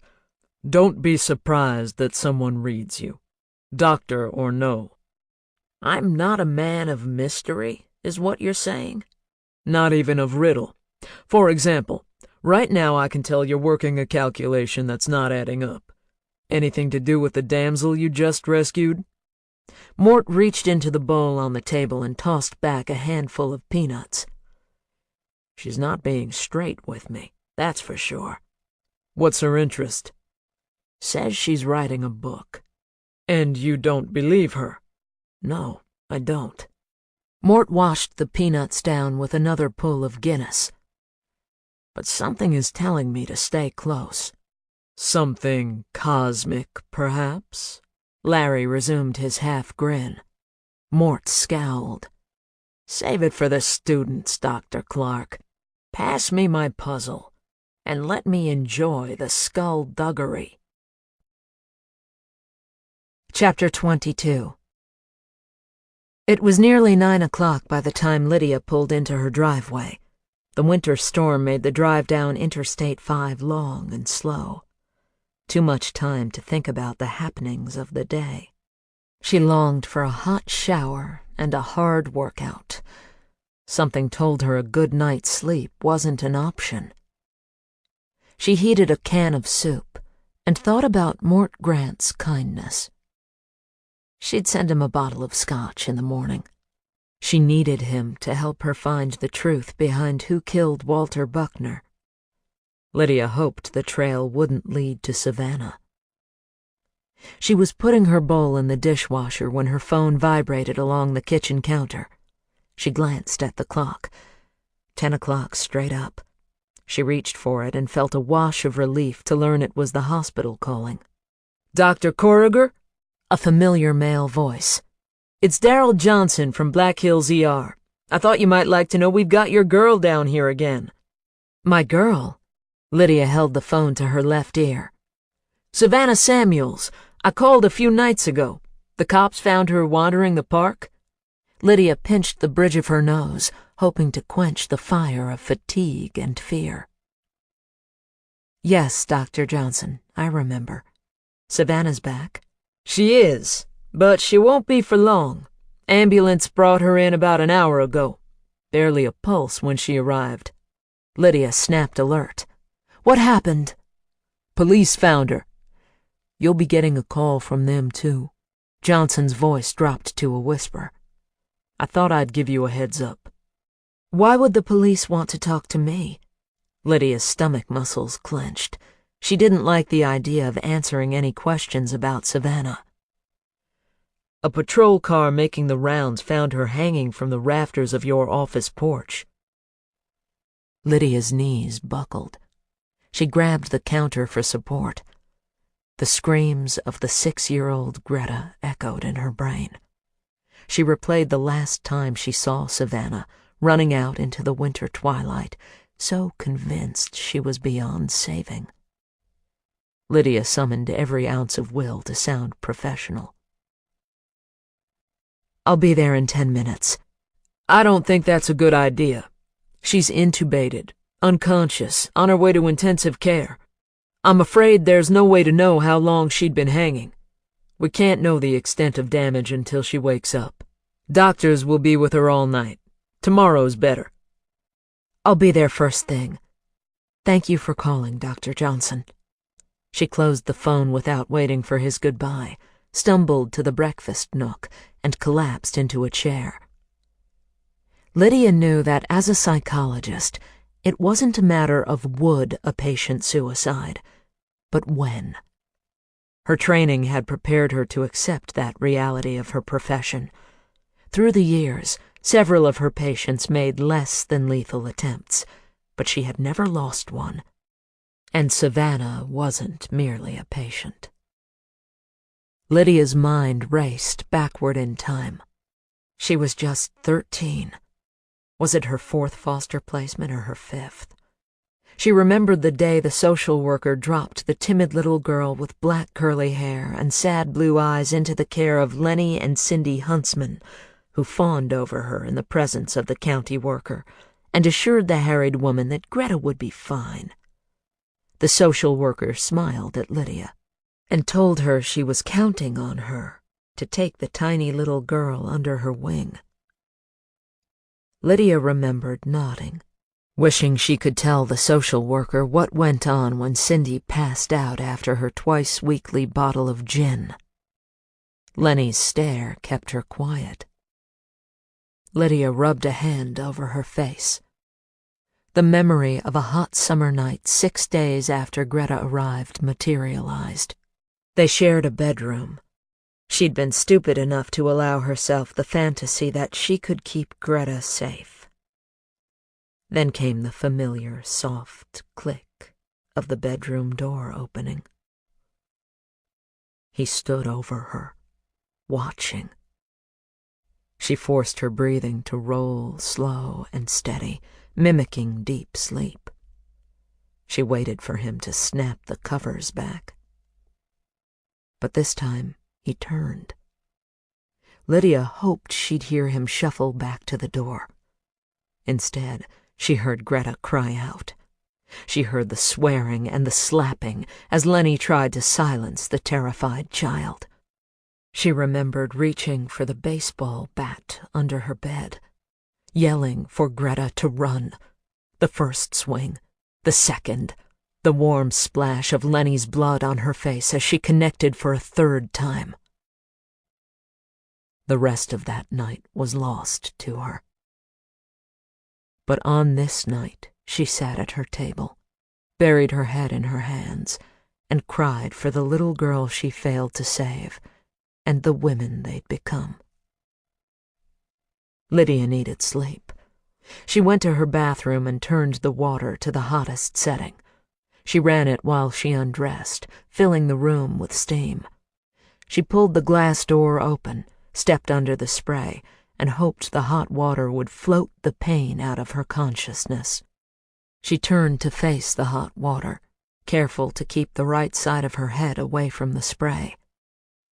She was reaching for the shampoo when she heard it. Her front door scraped against the slate tile of her foyer. She stood stock still, naked and wet, instantly alert. She knew the distance between her front door and her master bath. She also knew the sound of the water would let any intruder know exactly where she was. Lydia opened the shower door and stepped out onto the mat. She shuffled in place, needing the traction of dry feet. She kept her eyes on the closed bathroom door and took one step to the tall cabinet next to the pedestal sink. She reached behind the stack of white cotton towels, and her hands found what she needed: a Smith & Wesson .686 revolver.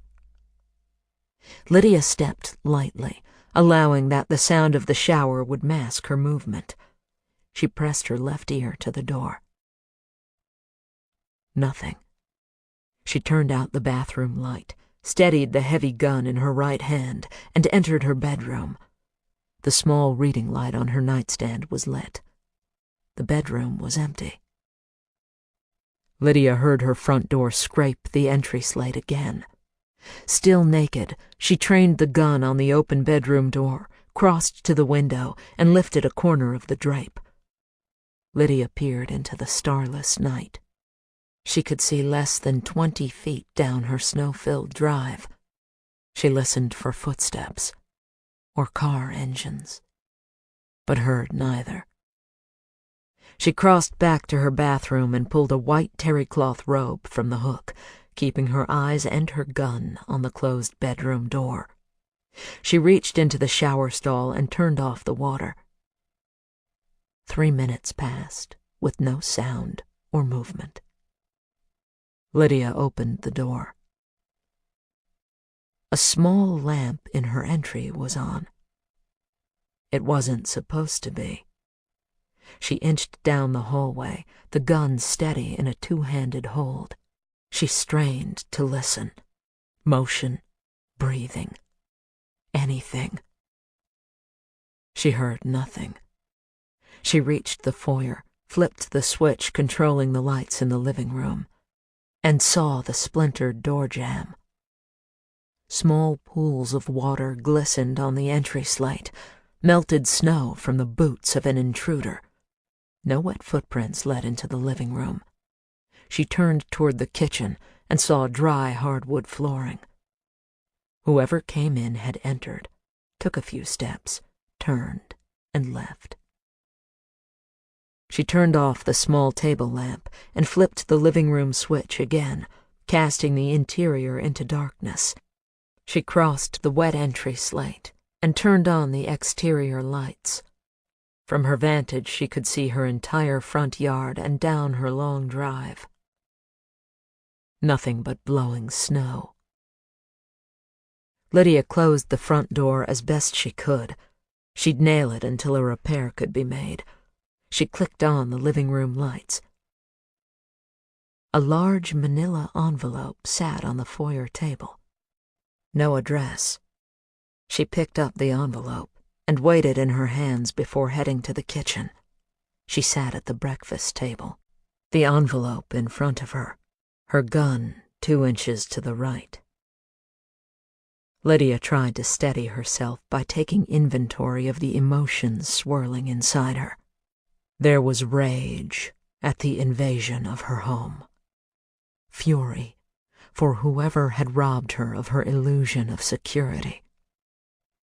There was also vulnerability for herself and Savannah, and sorrow for what had become of them both. An orgy of feelings swelled despite her exhaustion. One feeling screamed louder than any other. She gave the emotion its name. Fear. Mortal, primal fear. Lydia watched her hand shake as she reached for the envelope's clasp. She touched the gun and glanced outside before she pulled the contents onto the table. Her pulse quickened. She felt the burning flush of adrenaline course through her body. She tucked her hands beneath her thighs, a vain attempt to control the shaking. She'd been foolish enough to believe she was free, that she was safe. Lydia picked up the first item in the envelope, a 5x7 black and white of a woman in her early 30s, blonde hair, generous smile, eyes vibrant.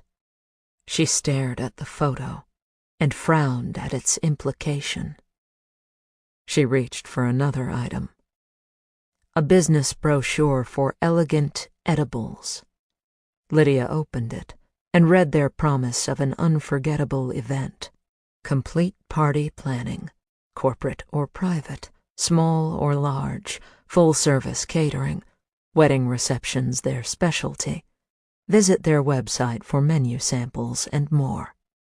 Her eyes focused on the photograph at the bottom of the brochure, next to the company's address and phone number. A picture of a woman in chef's whites, smiling for the camera, blonde hair, generous smile, eyes vibrant. She read the caption. Let culinary genius Cameron Williams make your next event unforgettable. Lydia set the brochure aside and studied the rest of the envelope's contents. There was a MapQuest map to Cameron Williams's shop and another to her residence, a schedule from a local gym with a Tuesday-Thursday Pilates class circled in red, several magazine clippings, a candid shot of Cameron walking a brindle boxer down a neighborhood street, another photograph of the two of them frolicking with a frisbee. An attached note read, Golden Garden Dog Park, 8498 Seaview Place, every morning, 7 o'clock. Sundays, 1 o'clock. Someone had gone to a lot of effort to document Cameron Williams's comings and goings. Lydia sagged and rested her head against the breakfast nook wall.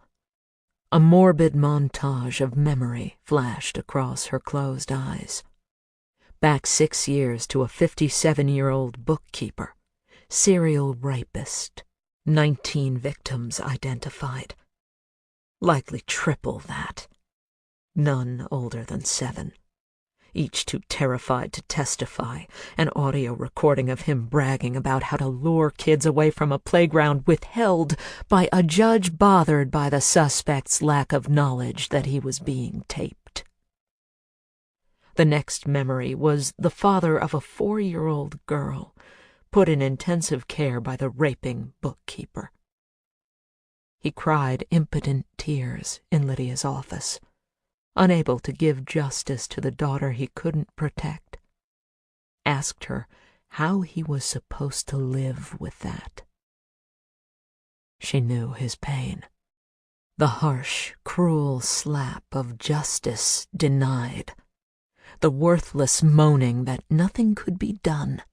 The righteous clinging to a system so bent on protecting the accused that victims were tossed aside, their pain less than trivial, their loss ignored. The collective tisk-tisk before people moved on to the next bit of office gossip. She'd tried before to save a child from a rapist. As a teenager, she'd failed. As an adult, she wouldn't. An anonymous note sent to the powerless father told him how to reach someone called the Fixer. He made the contact, and Lydia had her first assignment. She hadn't planned on the wave that followed. First Thursday of every month, for 20 requests, Lydia turned down 19. She wasn't an assassin. She was justice. Her mind reviewed every mission in chronological order. Not one regretted. Each one righteous. And now the work was over. Her cell phone snapped her out of her reverie. She didn't need to look at the screen. She slid it open and waited. "Hello, gorgeous," Streisand said. "You've had time to review the package?" Lydia said nothing. A short electronic blip announced a shift to British man's voice. "Valentine's Day, Fixer. Either I hear by February 15th that Ms. Williams is dead, or on February 16th, the murder of Fred Bastian will be exposed."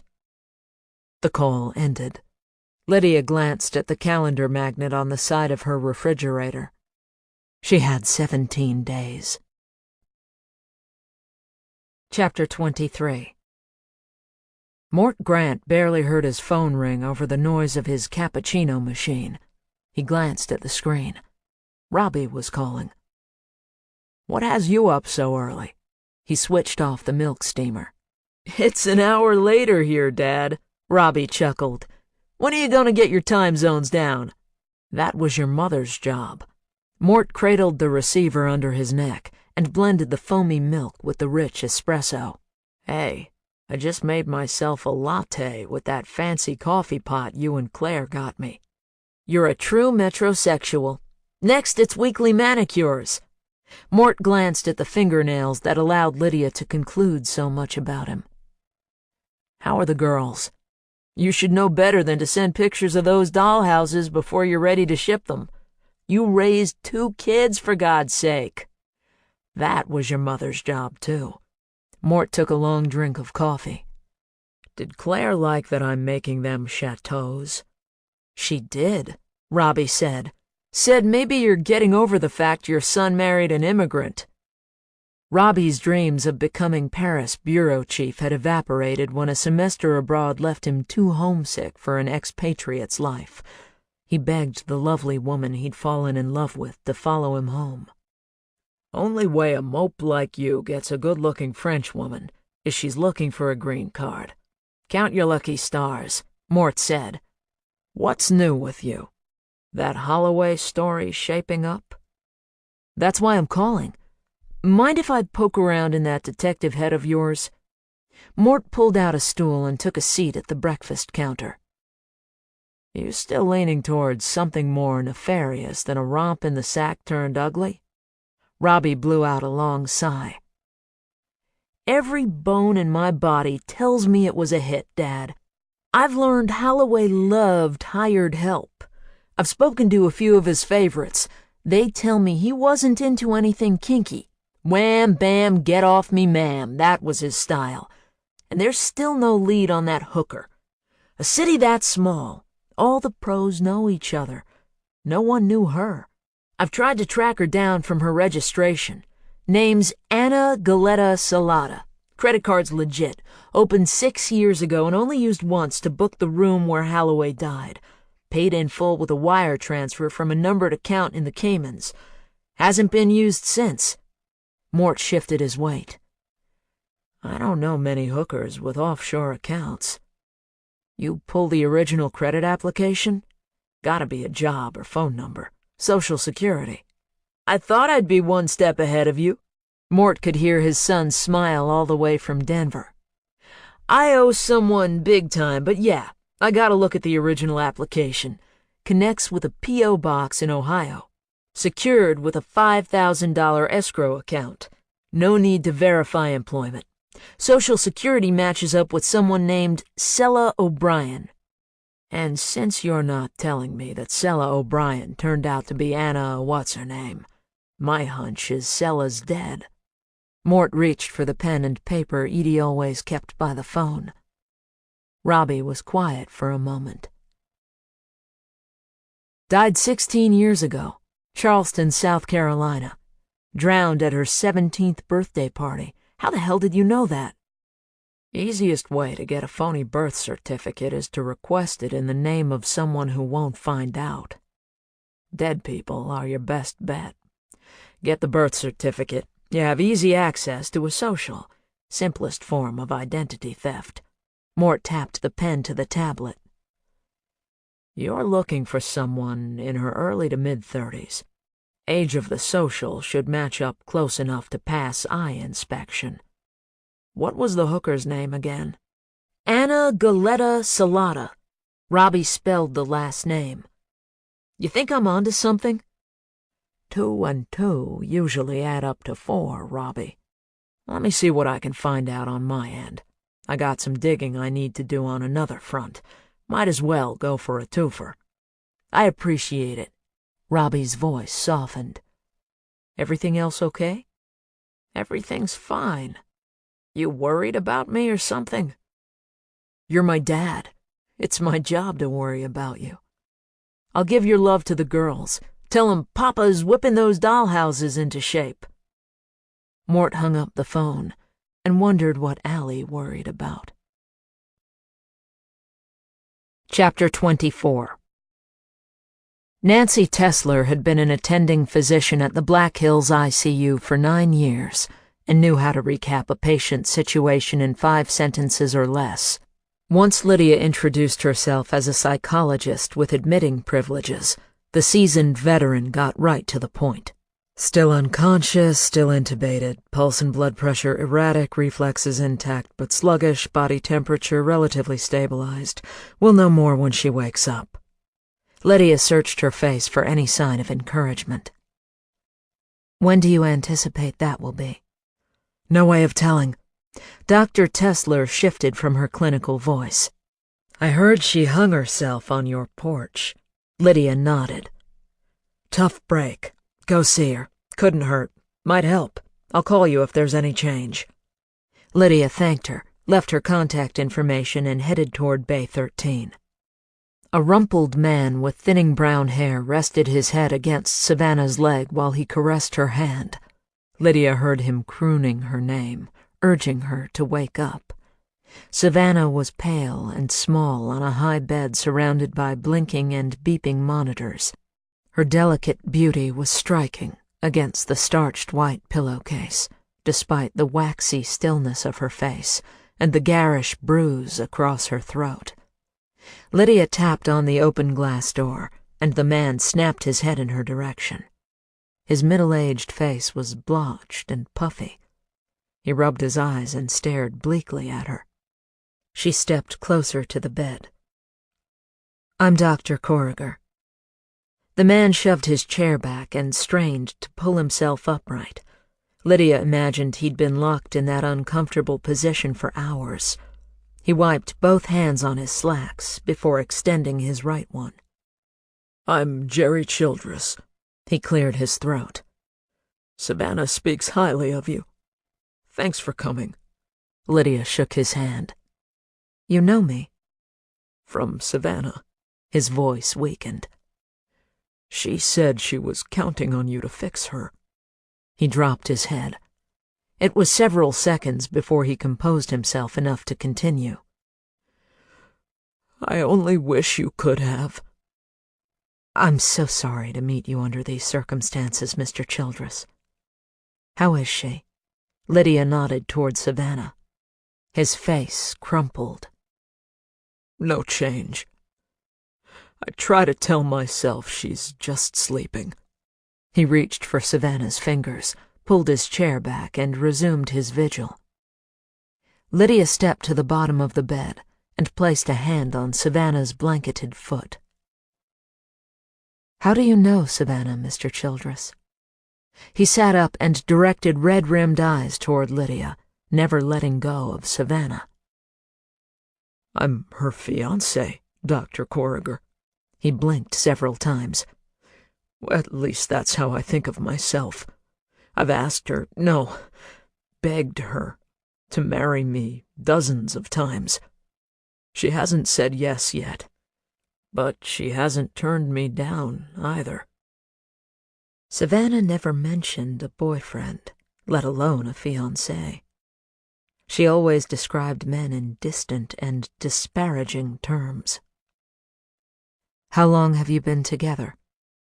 Childress looked at her, and Lydia felt an unease she couldn't explain. He was not unattractive, but his demeanor suggested he was accustomed to blending in with the crowd. Lydia got the impression he was a man familiar with the power of anonymity. His nose was finely chiseled, but his cheeks were soft and fleshy. His eyes were a nondescript brown, and his complexion was the ashy pale of someone who seldom saw daylight. "Since August, not long, I know." He smiled, and a spark of tenderness flickered. He squeezed Savannah's hand. "I've waited my entire life for someone to love. I can't lose her." Lydia pulled a small chair away from the wall. "How did you two meet?" He wiped another tear away. "I know what you're thinking, Doctor." "You do?" He nodded. "You're wondering how a guy like me gets a woman like her. I appreciate your curiosity, but we are in love. It may not have started out that way, but it's true." "How did it start out?" He stroked Savannah's limp hand. "You know how Savannah makes her living, don't you?" He bit his lower lip. "Made her living. She's left that line of work." Lydia weighed her response. She only had Childress's word he was who he said he was. "You met her through work?" He looked outside the room to see who might overhear, scooted his chair closer to Lydia, and lowered his voice. "You're aware people hire her for special projects." He cast a loving glance back to the disturbingly still form in the bed. "I was her last assignment. This thing has gotten completely out of control." "How so, Mr. Childress?" Lydia wanted to keep him talking. She needed to learn more about Savannah, her work, and what drove her to hang herself. "If you're not going to call me Jerry, you might as well get it correct." He sat close enough for Lydia to see his perfectly straight teeth. "It's Dr. Childress. I'm with the university, interim chair of neuroscience." Lydia willed her breath to remain steady. She hoped Childress missed her blink of surprise. I imagine you and Savannah talked about Fred Bastian, he said. If Savannah has told you I'm her psychologist, and I'm not saying I am, then you must know I can't say a word about what we may or may not have discussed. His smile was timid. I can see why Savannah is impressed with you, but I can assure you we have no secrets from one another. I'm not at liberty to discuss anything. Lydia leaned back and crossed her legs. But I can listen to whatever you'd like to tell me. Childress nodded his understanding. You've heard of Fred Bastian, certainly. Lydia held her voice low. I've read the news accounts of his recent death. She watched him, hoping to catch her reaction to her mention of Bastian's demise. His bloodshot eyes narrowed. He was a bastard, Dr. Corriger. A lot of people are glad he's gone. Childress looked past Lydia's shoulder, again assuring their conversation wasn't overheard.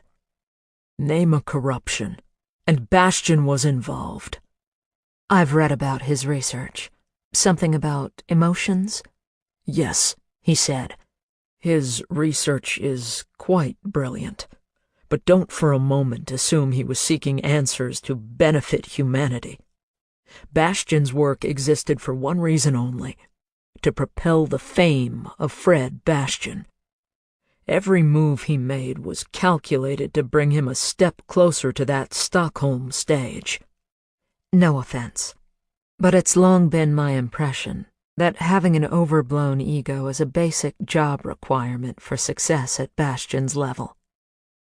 Childress shook his head. There's overblown, and there's dangerous. Bastian was a tyrant. He ran the department as his personal fiefdom. I've seen him take great glee in destroying careers of ethical and dedicated researchers. One carefully worded comment to the right ear at a conference cocktail party, and young scientists looking for their first faculty job are suddenly unable to land an interview. A single phone call to one of his cronies at NIH could assure that someone's grant application is rejected before reaching review. Lydia needed to hear more. Couldn't that be said of chairmen at any number of universities? She watched his tear-stained face turn cold. Not like Bastian.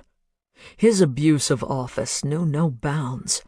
Grant money funneled into his personal accounts, staff fired on a whim, even... Childress faltered. Even what? She pressed. Childress paled. Neuroscience was a particularly difficult department for women, Dr. Corriger. Secretaries, junior faculty, graduate students. Bastian viewed sexual access as one of the perks of his position. But wasn't he chairman for years? Childress nodded. 19, to be exact. That's unheard of in academia. Typically, someone serves 4 or 5 years before moving on to a higher administrative post. Why'd he stay? No responsible department would have him. Besides, Bastian never applied to any higher position. He liked his power, pure and simple. Lydia could almost hear his teeth grinding. Over the years, Bastian built the perfect staff of sycophants and stooges, insecure fools too frightened to do anything but lick his boots. He looked Lydia square in the eye. The faculty votes biannually for chairman. Ballots go out named and numbered. Bastian reviews the votes as they come in. Anyone not turning in a ballot is reminded by his hatchet man to make their selection.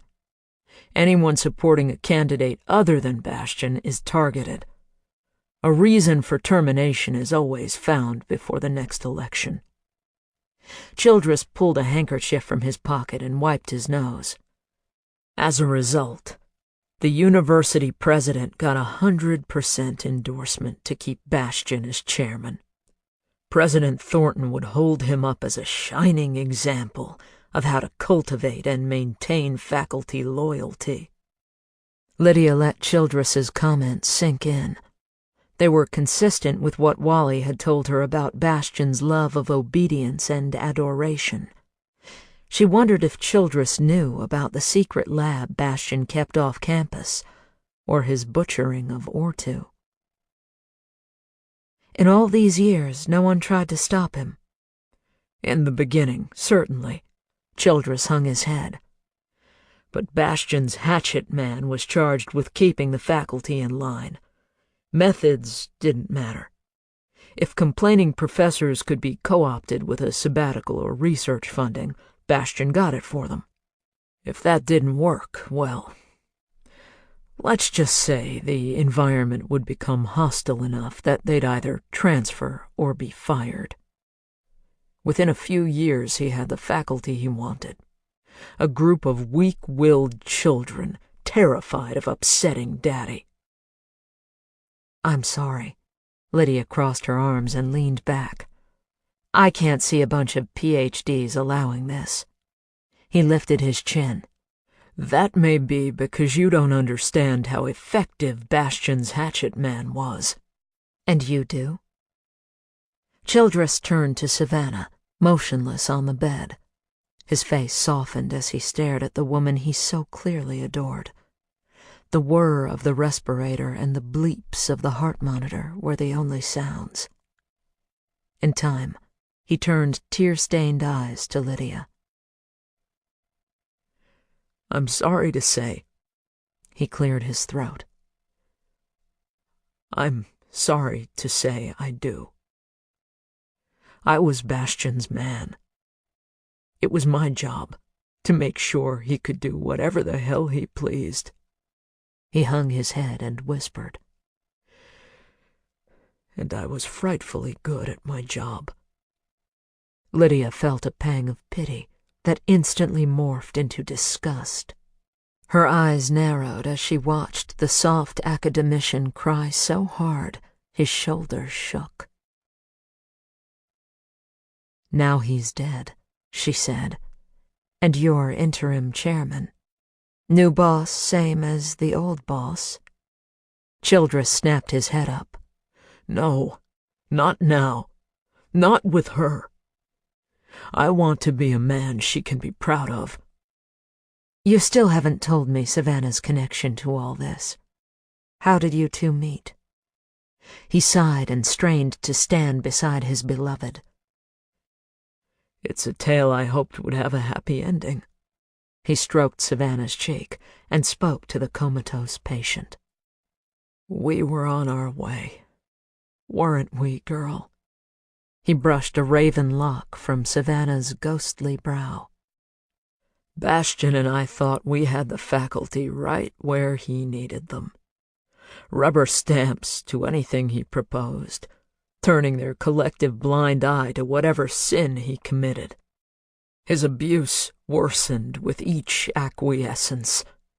Eventually, a group of 3 faculty members found their courage and banded together. Bastian couldn't be voted out until the next biennial vote, of course, but they devised a plan to render him powerless. It was their hope President Thornton would then investigate. They wanted to rescue the department. He smoothed a hand over the hospital blankets. And my sweet Savannah was the key to the entire coup d'etat. I'm listening. Lydia forced herself to remember that it was the adult Savannah he was talking about. The innocent little Greta she'd rescued all those years ago was gone. The group needed to approach the rest of the faculty. He stared down at his own hands. But I was their roadblock. I monitored gossip. I watched who was having coffee with whom, who attended whose child's baptism or bar mitzvah. My misguided loyalty to Bastian was legendary. They knew if they came to me, I'd have had the 3 of them castrated on the spot. Somehow, they learned about Savannah's special services. Lydia was learning more about Savannah than she'd ever shared during appointments. If there was any hope of helping her, of saving herself, she needed to hear more. What services did she offer? He kept his attention on Savannah. She, shall we say, distracted me. It was all orchestrated, of course, but to me it seemed the romantic miracle I'd always prayed would happen. I have no illusions, Dr. Corriger. I'm a plain man with the physique of a lazy academic. Sex was a solitary act.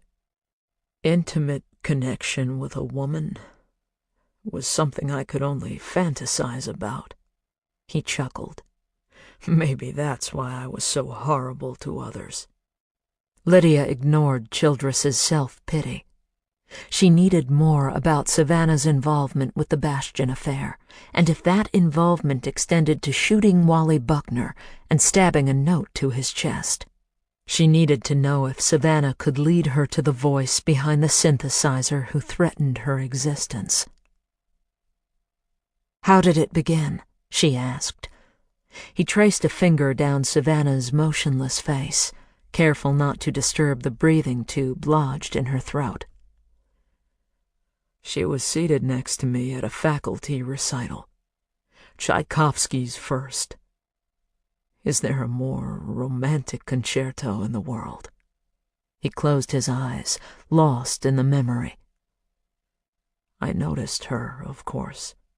She was dressed in the subtlest shade of beige, her black hair gleaming in contrast, her skin glowing. I tried to concentrate on the music. Would I sound too much like a schoolboy to say I spent most of the recital pretending she was my date? He shook his head as if to clear it. I even looked around the room to see who might see me seated next to such a goddess. Childress sat again in the chair next to the bed. Too soon, applause signaled the end to both the recital and my fantasy. I stole one last glance her way. A pearl of a tear slid down her cheek. She sat there as others gathered their things to leave. The room emptied, and still we sat. Two strangers, sharing something. Savannah said not one word. Eventually, of course, a custodian arrived to lock up. He inhaled deeply, reliving the next moment. She turned. "You were kind to sit with me," she said. "I don't know what possessed me. I asked her if she would care for a glass of sherry. Perhaps we could discuss the piece. She agreed." Childress brushed a piece of lint off his gray woolen trousers. "As I said, what I thought was a random encounter of two kindred souls was actually a well-choreographed plan. Savannah was hired to meet me, seduce me, gain my confidence, and co-opt me into agreeing with the faculty overthrow of Bastion." He smiled. But, of course, something else entirely happened. Lydia braced herself for his next statement. "We fell in love," he said. "We've been nearly inseparable since. She changed me somehow, melted me. I came to see the kind of man I'd become. In me, I think she found the genuine love she craved. She knew I would die before hurting her." He took a deep breath. "I met with the faculty trio. They didn't have to sell me. I knew more of Bastion's evil than they did, and Savannah's love gave me the courage to follow through. We developed a plan. I'd help arrange meetings with other faculty members and make sure Bastion remained ignorant. They'd get their no-confidence vote from the faculty. He'd have no time to devise a counterattack. Surely he'd resign to save face. I'd step in as interim chair, and we'd purge the department of the oppressive stench in which Bastian had it wrapped. And you, of course, would seek the position of chairman permanently. Lydia knew men like Childress better than to think he'd had an altruistic epiphany. There'd be a payoff promised. He grinned like the schoolboy he was afraid he was portraying. You couldn't be more wrong, Dr. Corriger. I agreed to stay on as interim only until we could elect a new chairman. In fact, it was our plan to leave the university. Our, she echoed. He looked over his shoulder to Savannah. I have a bit of money saved. A bachelor has few expenses. As it turns out, Savannah is quite wealthy. We promised each other a fresh start, together. A small fishing village in Maine. I'd write. And she would learn to play the piano. A tear dropped onto his sweater.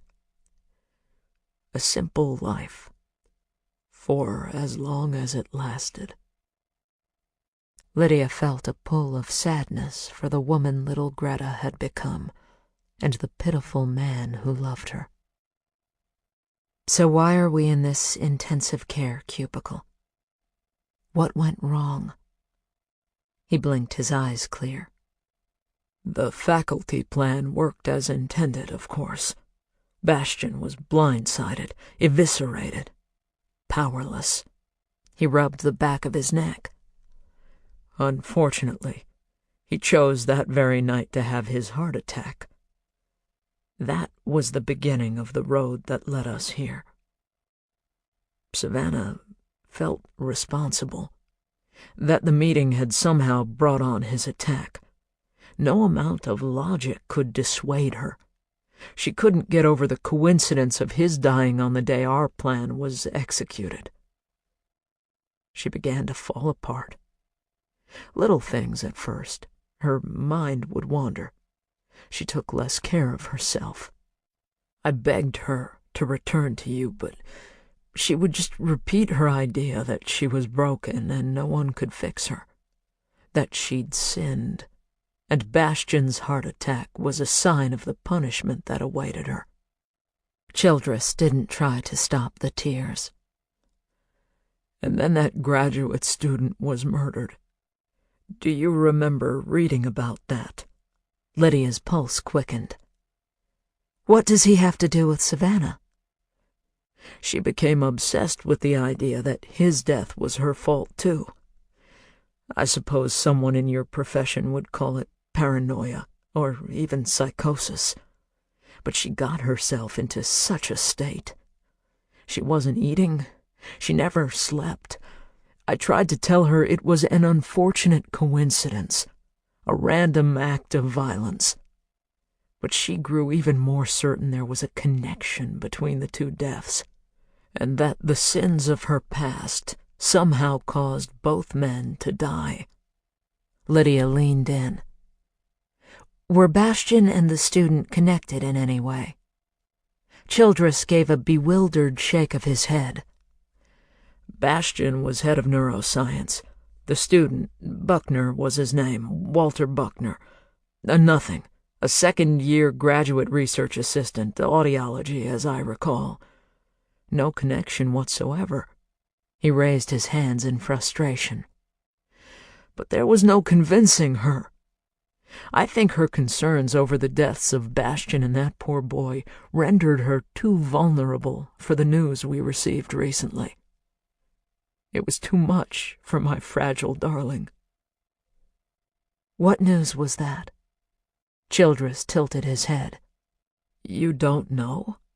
He stared at his fiancée. I begged her to call you.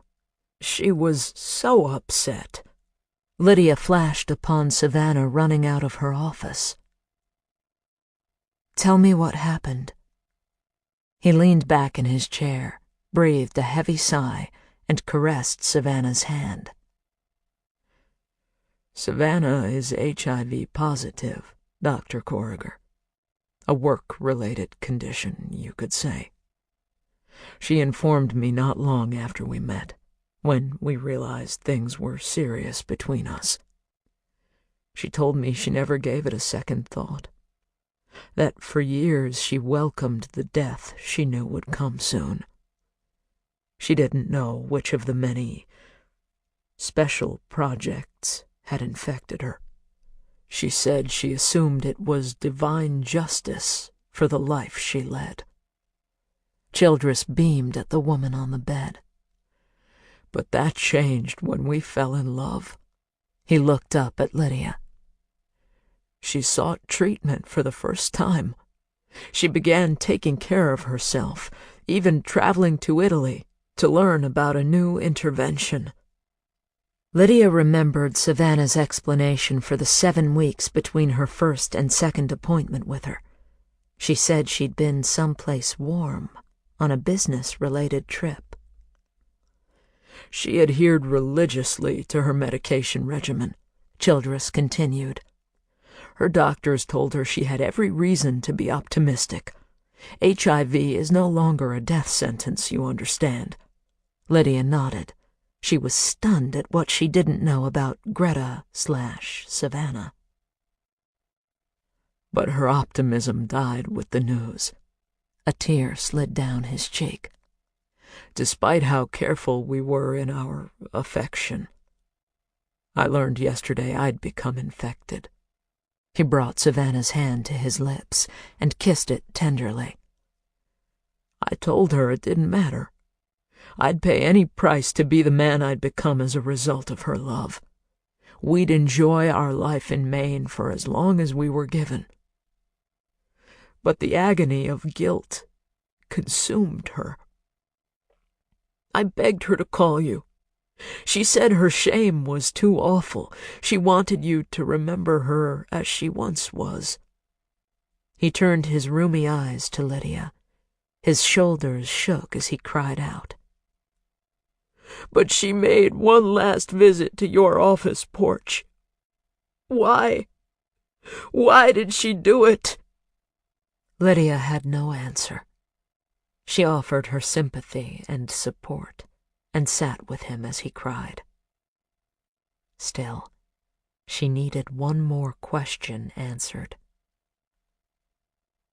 Where were you when you found out about Buckner's death? Her question stopped his tears. Me? He gave her a befuddled stare. I was at my home, of course. It was on the news the morning after his murder. Was Savannah with you? The look on his face signaled that he wasn't following her logic. No, she was away for a few days. She'd gone house hunting in Maine. Why do you ask? I don't know, Dr. Childress. Like you, I'm trying to make sense of things. The fixer sat with the desolate man and his comatose beauty a few minutes longer. She rose, reiterated her sorrow, and promised to return. She walked out of the ICU, headed for her car, and wept for innocent little Greta. Lydia knew she wasn't giving her best. Her mind alternated between the impotence she felt toward Savannah and the fury inspired by Private Number. Any attempt to focus on the miseries her patients presented proved useless. When Kirby Albertson, a soon-to-be father seeking the courage to tell his young wife he was gay, left her office at 6:30, she was grateful she'd made it through the afternoon. She yearned for the solitude of her cliffside home. Her anger ratcheted higher as she realized that Private Number had stolen that from her. She stood in her office, stared at the stacks of books, files, and paper, and wondered if Private Number had corrupted that space as well. Man, I'd love to know what you're thinking right now, a male voice said, startling her. She spun and saw Oliver Bain in the doorway between her office and waiting room. "What are you doing here?" she demanded. Oliver raised his hands in surrender. "Whoa! Sorry. I called out.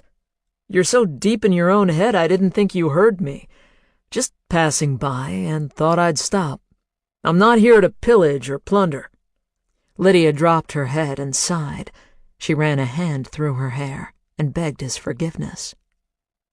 "You're right," she said. "I was too deep in my head." She pointed an invitation to a chair.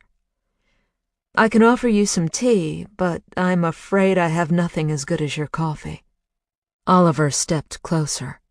His quiet smile and rumpled masculinity stirred up a mixture of attraction and caution deep in her gut. "No offense, but you look like a woman who could use something stronger than a cup of tea." He pointed over his shoulder.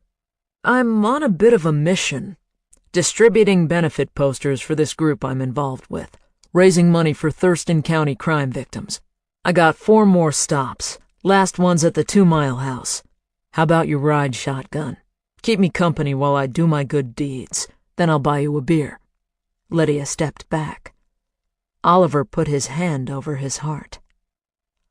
"I'll bring you right back here, I promise. What do you say? Let's shake off whatever's got you looking so spooked." Lydia thought about what waited for her at home, exercising in a futile attempt to erase her rage, then trying to sleep in a home no longer offering safety, all the while knowing private number could violate her sanctuary again at any time. She nodded. "A beer sounds great." They'd worked out an efficient partnership by the time they reached the 2 Mile House. Lydia would package 2 posters with a stack of flyers and hand them off to Oliver. While he ran them into various businesses, Lydia stayed in the double-parked car. At one stop, she turned on the radio and was greeted with a language lesson. She wondered how long Oliver's commute was if he was learning French as he drove. At another stop, she opened his glove box, saw a book on raising chickens, and made a note to ask him about that over their beer. At the last stop, a tavern on Olympia's far west side, Lydia went in with Oliver and stood back as he made small talk with the bartender. She handed Oliver tape when he mounted the posters in the windows. "And that is that." He took the roll of tape from her and stuck it in his jacket. "A good day's work made lighter by pleasant company. Now, I believe I promised you a reward." Oliver called out for a pitcher and steered Lydia to an open booth. "The band's on break," he said as he poured. "You like country music?" "I'm not that familiar with it," Lydia said. "I tend to listen to classical." Oliver clinked his glass on hers. "I figured you for a highbrow. You have a certain air of refinement, as if to the manner born." Lydia pulled back. She didn't like people making assumptions about where she came from. Oliver ignored her discomfort and sipped his beer. "Country music tells stories," he said. "Love, life, work, God, and heartache. It's direct, honest, and it's got some of the wittiest writing around." 4 men and a woman headed toward the bandstand. Patrons shuffled their chairs around to face the raised area behind a small dance floor. Lydia took a long drink. "Looks like I'm going to get the chance to check it out." The band opened their set with a song wondering how some imaginary woman liked the guy now that he was rich and famous. Lydia was impressed with the complex guitar runs. She watched the floor fill with dancers in their 30s and 40s and wondered where Olympia got all those hats and boots. Any conversation was impossible, given the volume pouring from waist-high speakers, but Lydia found herself enjoying the energy of the music. She accepted the second beer Oliver poured and settled back to listen. Oliver was right. The lyrics offered clever puns and in-your-face dares. The dancers sang along in unison with every song the band offered. Lydia allowed her feet to tap along, and the smile she gave Oliver when the band began to sing about a man choosing fishing over his wife was easy and genuine. Several songs in, the dancers were tired. Their chests heaved, but they didn't leave the dance floor. The lone female band member stepped to the lead mic, and a spattering of applause came from the crowd. Oliver reached for Lydia's hand and stood. "I don't," she said. "I don't dance." "Come on. Juanita's got a great set of pipes for the ballads. Besides, there's not much room out there for anything more than shuffling." He gave her arm a gentle tug. Lydia curled her fingers around his and followed him to the dance floor. Their eyes locked when they faced one another. Juanita started her sultry drawl as Oliver placed his free hand on the small of Lydia's back and pulled her to him. Warmth radiated up her spine. The singer whispered about the magic of feeling her man's breath, and Lydia closed her eyes and leaned against Oliver's chest. She focused on the moment as the song reminded her that all she needed to do was breathe. They swayed to the lovely pacing of the music. Oliver released her hand and used both arms to hold her closer. She inhaled his deep, masculine scent. As Juanita sang about hearing her man breathe, so could Lydia hear Oliver's breath becoming more urgent. She leaned in, and he dropped his head toward her shoulder, his lips a hair's breadth away from her skin. Lydia felt a melting in her core. She moaned as Oliver blew a warm and steady stream of air down her back. Juanita kept singing, but they stopped dancing. They stood on the crowded floor, yet Lydia felt completely and intimately alone with Oliver. She tightened her embrace as he did the same. She lifted her head from her chest and saw his lips, moist and parted as they neared hers. The heckling voice of Private Number slammed into her consciousness. She stiffened in Oliver's arms. He reached to pull her close again. Lydia's ears rang with the memory of Private Number's ear-splitting assault, and she stutter-stepped away. She tried to focus on Juanita's gentle voice, but heard only the piercing wail of Private Number's warning. "I have to go." She had no soothing words for Oliver, who looked at her, puzzled. "Take me home now." Chapter 25. "I'm having a déjà vu experience, Mort." Jimmy stood in Walter Buckner's kitchen as his team searched the crime scene for the second time in 9 days. "You got anything in mind, or are we just fishing?" He scratched the ears of the 85-pound German shepherd sitting beside him. Mort opened the freezer and eyed the contents. He pulled out a half-eaten container of ice cream and frowned. "Man, wouldn't it be easy if we found a ball of cash or 2 ounces of blow instead of a half-pint of Cherry Garcia?" He slammed the freezer door shut. "There's got to be something." Jimmy called out to the 2 women dusting the living room for prints again. "You hear that? We highly paid investigative types will continue to stand here with our thumbs up our asses, while you diligent forensics officers redo what you did last week. Make sure to give us a shout if you run across— Wait a minute." He turned to Mort. "What was it you said you were looking for, Detective? Oh, that's right. Something. Officers, make sure you let us know if you find something." The 2 women responded with wry grins. Mort walked past them into Buckner's bedroom. Jimmy followed, his canine shadow matching him step for step. They stood at the foot of the unmade bed. Mort, hands on hips, surveyed the room while Jimmy rocked on his heels and Bruiser sat at attention. "We're missing it, Jimmy. Buckner was Joe Average. No record, no tickets. Look at this place. It's a dump. The only thing worth stealing is his laptop and that fancy recording gear in the front room." Jimmy flipped through his notebook. Buckner was a research geek in audiology.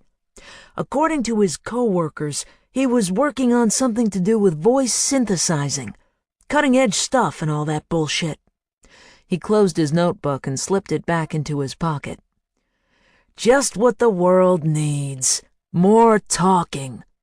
Jimmy tousled the shepherd's rough fur around the scar where a bullet had ripped apart Bruiser's throat when he got caught in the middle of a drug bust gone bad. "Maybe we could hook you up, huh, buddy? I sure would love to hear you bark again." Jimmy looked up at Mort. "University wants to know when they can pick the stuff up. I guess it's worth more than you and I make in any given year combined." That's just it. Mort turned to the man he'd trusted with evidence for more than a quarter-century.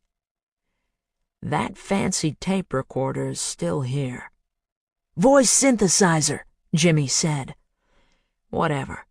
It's here, not in some pawn shop. No forced entry. Nothing gone." Mort took another look around Buckner's room. "But average Joes don't get their faces blown off. You get anything off his background?"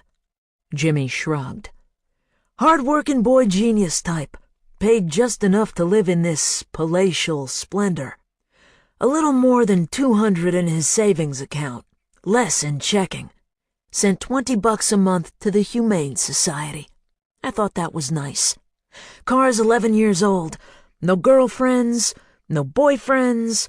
According to everybody he knew, Buckner went to work, excelled at it, then came home. Occasionally he'd meet his cronies for pizza and beers." "What do we know about the cronies?" Mort asked. "Same as dead old Wally. Nerds and geeks. A little beer, a little weed. Nothing to crank up the sirens about." "What about his folks?" Jimmy sighed and pulled the notebook back out of his pocket. "Greg and Dana Buckner, of the Walla Walla Buckners, both 57 years old." He scowled. "Hard to believe folks our age got kids in grad school, huh? Enough to make a fella feel old." "What do we know about the Buckners?" he asked. "Greg's superintendent of a rural school district. Dana teaches kindergarten. Pillar of the community types. Wally's their only kid. They were in Australia, chaperoning a group of students when they got the news." Jimmy's voice softened. "What they must be going through." An image of Allie at 4 flashed through Mort's mind, twirling across the living room in her pink tutu, white tights muddy from a puddle she found irresistible, holding up her arms for a dance with Daddy. A call from the other room pulled him back. "Mickey's here." The two men and Bruiser left Buckner's bedroom. Mickey Petty stood in the living room, speaking with the forensic team. Mort smiled. Everyone did when they saw Mickey. She was 5'5" of no-nonsense cute. 32 years old, light brown hair streaked with gold and red, blue eyes, and a dusting of freckles across her nose. Exhibit A, that not all techies are social misfits. Mickey signaled for Bruiser. She bent to one knee and ran her hands across the shepherd's coat, cooing sweet nothings into the lovesick dog's ear. She stood and pointed her briefcase in the direction of a small table. "You boys want to sit?" Jimmy made sure his forensic team was done in the kitchen. He moved the toaster, pizza box, and 7 soda cans covering the table, pulled out a chair, brushed the gray residue of fingerprint powder off the seat, and offered it to Mickey. Mort shook his head and smiled at the memory of Edie telling him one of the main differences between men and women is that women knew they looked stupid when they went gaga over someone 20 years younger. Mickey took a seat and pulled a folder from her briefcase. Mort sat across from her, and Jimmy pulled his chair beside her. Bruiser settled in under the table, his giant head resting on her feet. "What have you got for us, Mick?" Mort asked. I examined Buckner's laptop, his computer at the university, too, still waiting for the phone company to come up with his cell records. Desk sergeant told me you were here, so I decided to swing by. She shifted her gaze between the two of them. I hope that's okay. "Of course it's okay." Jimmy looked at Mort, then back at Mickey. "It's always okay." "And so I repeat, what did you find?" Mort asked. Mickey flipped open the folder.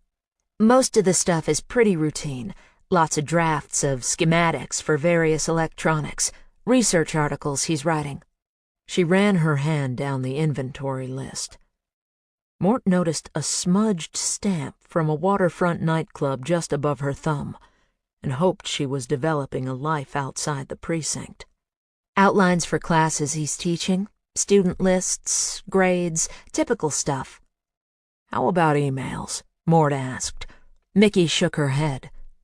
Nothing unusual there either. Mostly business, lots to his parents. A couple of exchanges with someone named Aubrey about a year ago. Sounded like a blind date thing. Finally arranged to meet at a bookstore. One last note from Aubrey the next day giving him the brush off. "Poor Wally," Jimmy said. "You know, I read somewhere that over 50% of people meet their true love at work. That makes sense to you, Mickey?" "What about the internet?" Mort asked. Those searches proved more interesting. Mickey turned to the third sheet of her report. Again, pretty typical stuff for someone in Buckner's position. Academic searches, links to electronic and audio sites. He does his banking, such as it is, online. Buys his parents gifts over the internet and has them shipped directly. Jimmy nodded. "Saves a lot of hassle." Mickey continued. Buckner had a map quest on his favorites list. That's where it got intriguing. "How so?" Mort asked. Buckner got to the university nearly 2 years ago. Back then he called for directions around town, typical newcomer stuff. He must have made himself comfortable, because there's no maps requested for the past 15 months. Until the last few weeks. Then there's a little flurry of activity. Mort felt something kick inside him. "We're all ears." One's to an idle warehouse down on the pier. Old import-export business locked up until the dead owner's estate gets settled. I checked it out, and Buckner has no ties to the deceased. Mort jotted in his notepad. "What else?" 3 days before he dies. 2 addresses in Olympia. Mort snapped his head up. "What's a Seattle graduate student from Walla Walla looking for in Olympia?" I wondered the same thing, Mickey answered. Imagine my chagrin when I checked on the addresses and found they're listed to the same woman. Mort's pulse quickened. "Who?" Mickey read off her notes. Dr. Lydia Corriger. One's her home, the other's her office. I looked her up. She's a psychologist.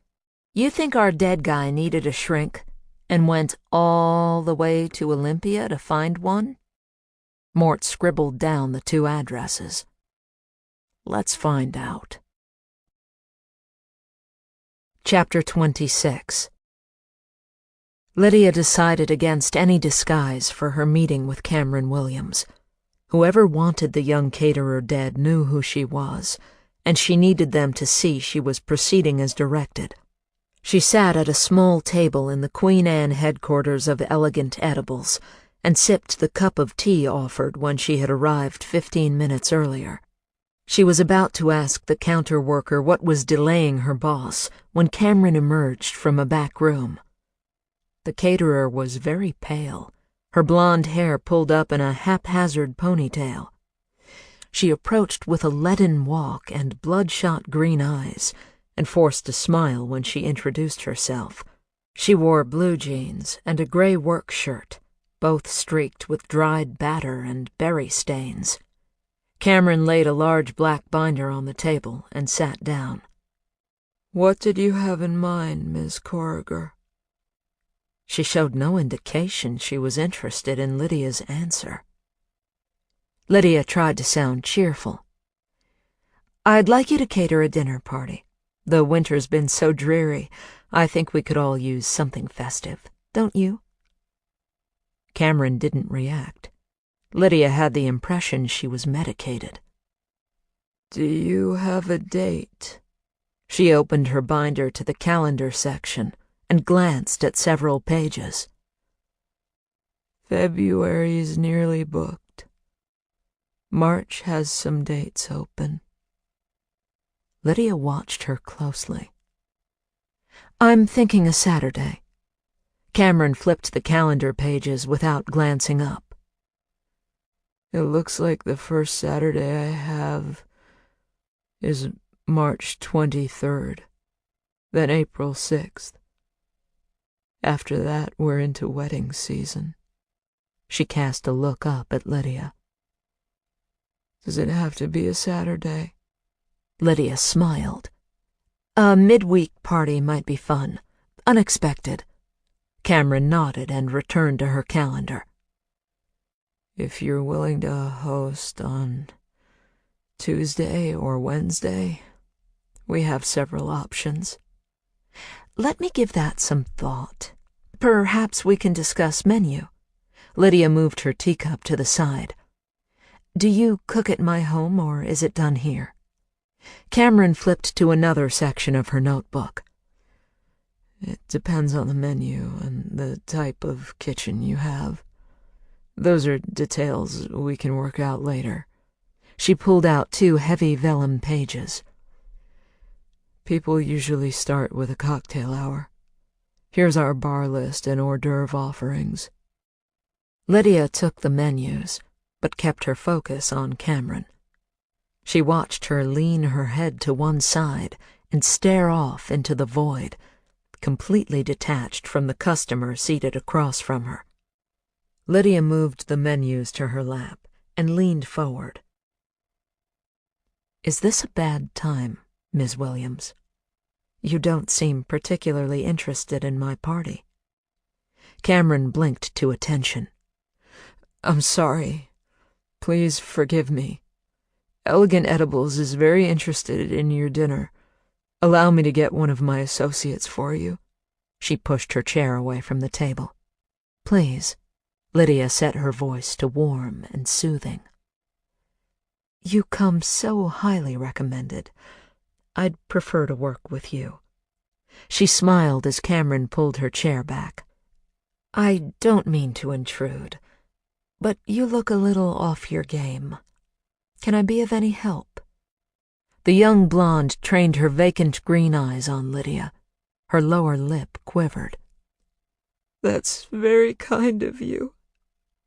But I don't see how anyone can help. Lydia glanced across the room and saw the counterwoman cleaning a glass shelf well out of earshot. Let me try, she said. I'm a psychologist. People tell me I'm a good one, and if you don't mind my saying, if anyone ever looked like they need to talk to a good psychologist, it's you. Lydia pulled her cup back in front of her. What do you say we dispense with menu planning for a few minutes and have some tea? Tears welled in Cameron's eyes. She bit her lip, nodded, and went to fetch them each a fresh cup. People who know you describe you as vivacious and enthusiastic. Lydia accepted the warm pot and poured herself a generous amount of citrus-scented liquid. What has you so down today? Cameron traced a lazy finger around a saucer covered in red English roses. That woman they described died in December. This is who I am now. What happened? May I call you Cameron? She nodded. My fiancé died. Suddenly. Unexpectedly. Cameron dropped her head and wept. Friends tell me it'll get easier. But it doesn't." "Oh, Cameron," Lydia whispered. "I'm so sorry. How did he die?" She wiped her eyes with a damask napkin. "Heart attack. He'd been under a lot of strain at work. Long hours. I told him he needed a vacation." Her voice trembled. "We planned to elope to Paris at the end of May, when classes were finished, and before my summer season got too busy. He said we'd take a month and bike the countryside." "Were you with him when it happened?" Lydia asked. "No, it was just before Christmas. The shop was crazy with holiday parties. We planned a late dinner. When he didn't come by, I called him." Tears streamed down her cheeks. "No answer. I tried later. When he still didn't answer, I drove to his house." She covered her face with both hands. "I could see him in the chair. I thought he was asleep. I let myself in. He was already cold." Lydia let her sob, knowing the release would help. "I can't imagine what you're going through." "Every morning I wake up. For a heartbeat or two, I'm fine. Then I remember he's dead. I'll never see him again. Never hear his voice." Cameron shivered, despite the shop's cozy warmth. She turned to Lydia with an empty gaze. "My life is over." Lydia wondered what kind of threat this grieving woman posed that could drive someone to order her execution. She hoped Cameron could provide clues to the person who held control over both their lives. "You said you were going to elope when classes were over. Was your fiancé a school teacher?" Lydia asked. Cameron offered a brief smile. "No, it was with the university. His work was very important. I hate to admit I didn't understand most of it. You give me 6 ingredients and I'll give you a gourmet meal in 20 minutes. You start talking hormones and neurotransmitters, and my eyes glaze over." She shook her head. "Fred and I were about as opposite as two people could be." Lydia's attention clicked into hyperfocus. "What position did your fiancé hold at the university?" She lifted her tear-streaked face in pride. "He was chairman of the neuroscience department. Fred Bastian. Perhaps you've heard of him?" "I believe I have." Lydia felt herself tumbling down a black hole. The night at the warehouse flashed through her memory. Bastian butchering the gorilla. She felt sweat tickle under her arms. Bastian was the link between Cameron and Private Number. "Didn't your fiancé work with animals? Something about emotions?" Lydia began with the obvious. Could Cameron be connected to the slaughter of Ortu? "I hated that part of his work. I mean, don't we have computers for that nowadays? But Fred assured me his animals were well cared for. He even offered to take me on a tour of his lab any time I wanted." She crinkled her nose. "But I never did." Lydia sensed she was telling the truth. What else could Cameron know that would inspire someone to want her dead? Was there anything at work that was bothering him, I wonder? Lydia hoped she sounded pleasant enough to keep Cameron talking. Cameron shrugged and wiped her eyes again with the hem of her apron. "Typical stuff. It's not easy running a department that big, but he'd been doing it a long time, and his people loved him. except for the person who wanted both Bastian and Cameron dead. Why are you interested? Lydia smiled. It might help to talk about your fiancé. Perhaps see he might have had some peace when he died. Lydia watched Cameron consider the idea. I'd like that. I'd like to know he was at peace. Tell me how you met. She hoped Cameron would reveal a lead to private number. How's a gourmet chef hook up with an ivory tower genius? Cameron's shoulders relaxed, and she took a deep breath.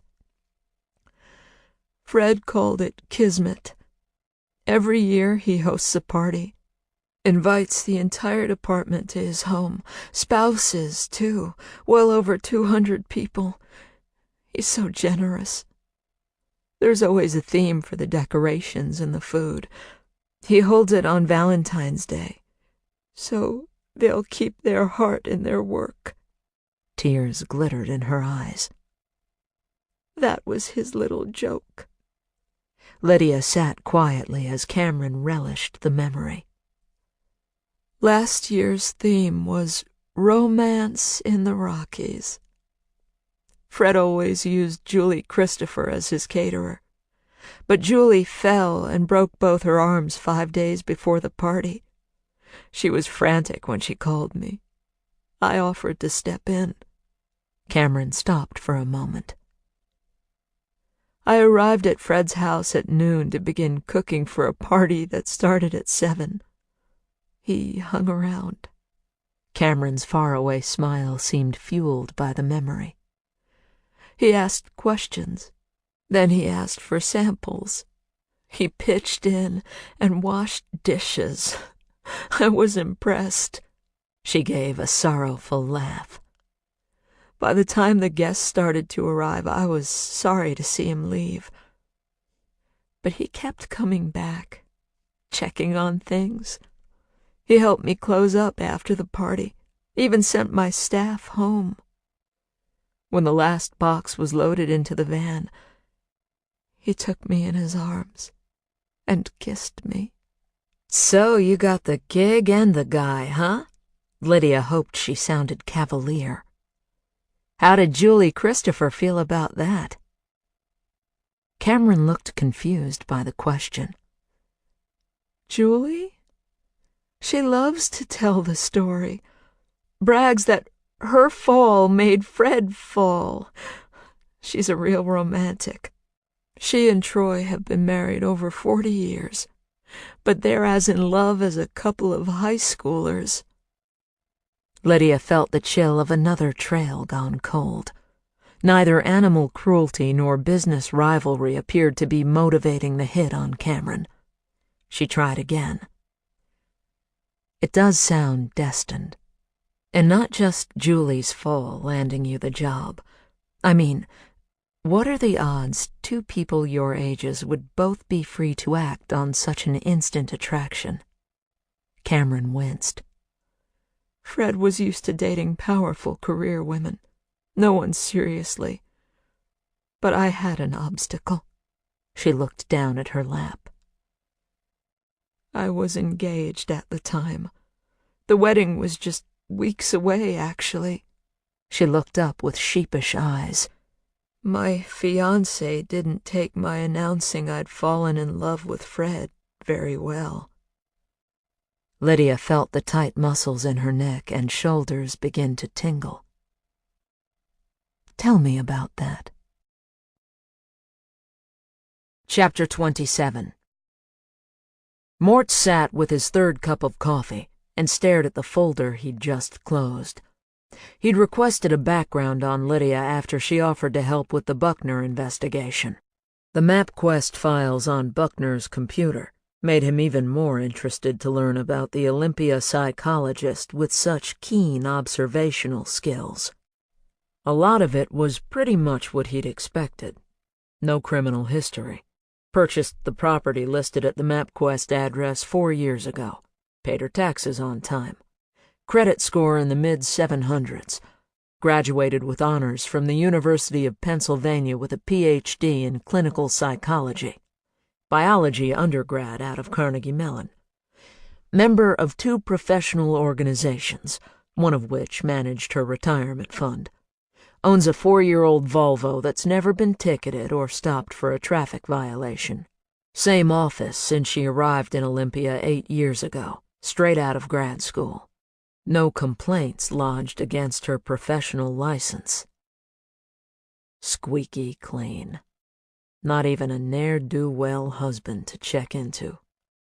How's a woman like that end up being checked out by a guy who gets his face blown off? It wasn't Lydia's boring background that kept Mort quiet and thinking. It was where the background check ended. There was no trace of Lydia Justine Corriger before the day she stepped her freshman foot onto Carnegie Mellon's campus. Mort wanted to know why. He also wanted to know more about those personal reasons she mentioned for wanting to help find Buckner's murderer. His cell phone rang. He looked at the screen and pulled himself into the present. "Hey, Robbie." He glanced at the clock. "How much snow you got in Denver?" His son laughed. "I'm in Miami, Dad. I got sunshine and tropical breezes." "Miami? Claire and the girls with you?" "They're home. I'm out here following some leads on the Holloway case. You have anything for me?" Mort reached for the folder beneath the one holding Lydia's truncated background check. "What have you got, a spy in the department? I just got the stuff back a half-hour ago." Robbie chuckled again, and Mort found himself longing for the sound of his daughter's laughter. "Call me lucky," Robbie said, "or impatient. You make the call." "With you, I'd go with impatient every time. Remember the time you slipped out of your cast because your broken arm was itching?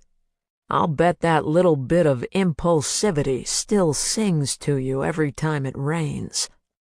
Mort flipped the file open and scanned the contents. "Well, the taxpayers just spent some money running down a short, blind alley. I'm afraid we got nothing on Anna Galetta Salata." "Nothing at all?" Robbie asked, baffled. "How can that be?" "Want me to read the entire 1-page file to you? Says here, no records found in any database, domestic or international. Several different spellings tried." Mort let out a snort. "Here's fun facts to know and tell. Says here, Galetta Salata is Spanish for cracker. Sounds like your little hooker has a sense of humor." "What about her passport? How'd she get into Costa Rica?" Robbie asked. "No record of such a passport being issued legitimately. But you got enough money, you can get anything." "And if my theory about her being a gun for hire is correct, then she'd have enough money to buy anything she wanted." Mort closed the file. "You said you were running down leads. What else you got?" "You tell me. You ever hear of somebody called the Fixer?" Mort tossed Galetta Salata's folder aside. "Isn't that a television show? No, I'm thinking of something else." He scanned his memory bank. "Can't say as I have. Why?" "While you were running background checks on Galetta Salata, I tried some different angles. The desk clerk at the hotel where Holloway died couldn't stop talking about how beautiful this woman was, how Holloway was drawn to her right away. Said she was flawless, except for a port wine stain on her neck." "I'm listening," Mort said. "I get to thinking that being a gorgeous hooker wouldn't be a bad cover for a shooter." Robbie sounded excited. "So I put out some feelers to see if anybody knows anything about drop-dead beautiful babes putting a hit on someone. I mean, gorgeous women draw attention, right?" "You're a regular Woodward and Bernstein." Mort reached for a pen and paper. "What did you learn?" "Well, I didn't get any names of anybody who'd been killed by a supermodel, but I did stumble onto something. Could be nothing. Turns out a guy got nailed last summer for contracting a hit on his wife. Some low-life scum owned car lots up and down the Florida coast. Gets tired of his wife, hooks up with his kid's nanny, and decides a divorce would cost too much. Hears about someone called the Fixer from a friend of a friend who knew some guy with a cousin who used the services once. Says the Fixer makes problems go away permanently. So this guy makes contact, sets a meet at an airport hotel. The Fixer turns him down, but tells him an associate will meet him tomorrow. The guy gets burned when the Fixer calls the local cop shop and busts the guy. Cops send in a decoy and nab his fat ass. Mort chuckled. So, what's this Fixer got to do with Holloway? Here's the thing. Robbie sounded like a kid at Christmas. I interviewed this douche today, Martin's his name, and he says the Fixer is a woman. A drop-dead looker. Martin says he got a hard-on just looking at her. What do you think, Dad? Think I found my beautiful hitman? Mort was impressed with his son's work and told him so. I'll see what I can find on this end. Martin have a name for this woman? Yeah, Robbie said. Said she called herself Graham. Mort wrote it down and tapped his pen against the paper. Like the cracker. Chapter 28. Mort slammed the door to the Subaru. He'd gotten the call halfway through lunch and could have handed it to anyone on the homicide squad, but this one was worth abandoning his pastrami on rye. He walked over to the body lying on the rain-slicked pavement, looked down, and fought the impulse to kick the dead man's vacant stare off his face. Angelo Satanel, Jr., a.k.a. Satan, had a gaping hole in his neck.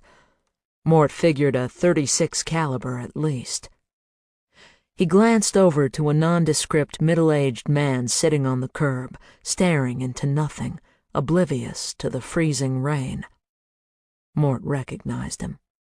Benjamin Hayne, father to Tristan, the oh-so-promising cellist left stuffed behind the dumpster after she overdosed on Satan's heroin. Why isn't he in cuffs? Mort asked the uniform standing next to him. The policeman shrugged. He hasn't given us any grief. Called it in himself. We found him sitting right there. Handed us his piece as soon as we pulled up. The officer spit into the street. You know who this dirtbag is, right? He leaned in toward Mort and whispered. The way I see it, this gentleman did us a favor. I got half a mind to cut him loose and let this one go cold. Mort shot the officer a look that said, if only. He took another look at Junior, grabbed the forensic cop's umbrella, and approached the man on the curb. He held it over the man's drooped head. Mr. Hayne. Mort knelt to face him. You may remember me. Mort Grant. Hayne's focus shifted. He looked at Mort and nodded. Rain dripped from his hair, nose, and chin. Mort recognized the powerless desperation in his eyes. He reached out his hand and lifted a fellow father to his feet. You're going to have to come with me, sir. Mort steered him to his car and opened the front passenger door. Careful with your head. What do you say you and I stop for some coffee before we head to the station? Haynes stumbled into the car. He still hadn't said a word. L. Jackson Clark caught the newspaper Mort tossed him as he neared their booth. You're early, making up for past sins. Mort took a sip of Guinness. Needed to get out of the deluge. Started without you. Hope you don't mind. Larry shook the rain off his parka, ran a hand over his gray hair, and pulled the waiting beer closer to him. You get to the theme yet? Mort shook his head. 2 clues in is all. The men worked their puzzles in silence for several minutes. You have anything for 28 across? Larry asked. Another cold dish? I've got an R and an E as the first 2 letters, Mort said. Not enough spaces for refrigerated. A few more minutes of silence. Ha! Catch 49 across. Another unstrained quality. There's the theme. Get that one and you've got 28 across. Mercy's a quality that's not strained, Mort said. At least that's the rumor. But it's 8 spaces. Ends with CY. Mort began writing. Got it. Clemency. Old Will wants us looking for synonyms. He pushed his reading glasses up on his nose. That cold dish served is revenge, huh? So, the synonym starting with an R and an E would be... He filled in the spaces, leaned back, and took a long drink of beer. Retribution. Larry set his paper aside. You want me to beg or guess? What are you talking about? That deluge you wanted to get out of. I'm that obvious. Mort signaled Mauser to bring another round. Call it a rough day. Remember that Satan character? I do. Your impatience get you again? Mort scowled. That asshole's off this city's worry list. Both men thanked the waitress as she replaced their empty glasses with fresh-filled mugs. And in reward, the guy who made it possible will probably get 10 years in prison. He nodded to the puzzle. Where's the clemency or mercy in that? Larry asked for background, and Mort filled him in on the details of Satan's demise at the hands of a grieving father. Tragic. The big man shook his head. I have no envy for your profession, Morton. Mort stared into his glass. I play a vital part in the justice system. That's what the recruiting posters say, anyway. He took a long drink. Then he took another. Give me 10 minutes with the guy who took Allie, and I'm not sure what I'd do. You wouldn't kill him. Larry's voice was calm and steady. Justice is meted out through law, Mort. You've dedicated your career to overcoming wanton revenge, no matter how understandable. Mort leveled a sad gaze at the good professor. Let's talk about your career, Dr. Religious Studies. Don't your books talk about an eye for an eye and all that? That's Bronze Age man's code. Devastating for developed civilizations. I'm certain the transcendent power of the universe hopes we've evolved. Mort took another drink and knew he'd need a cab home. Have we, Larry? Some dickwad with a rich daddy kills somebody's daughter, and we're supposed to stand on his side against a father who buried his little girl? Justice is different from revenge, Mort. Justice is different from revenge, Mort.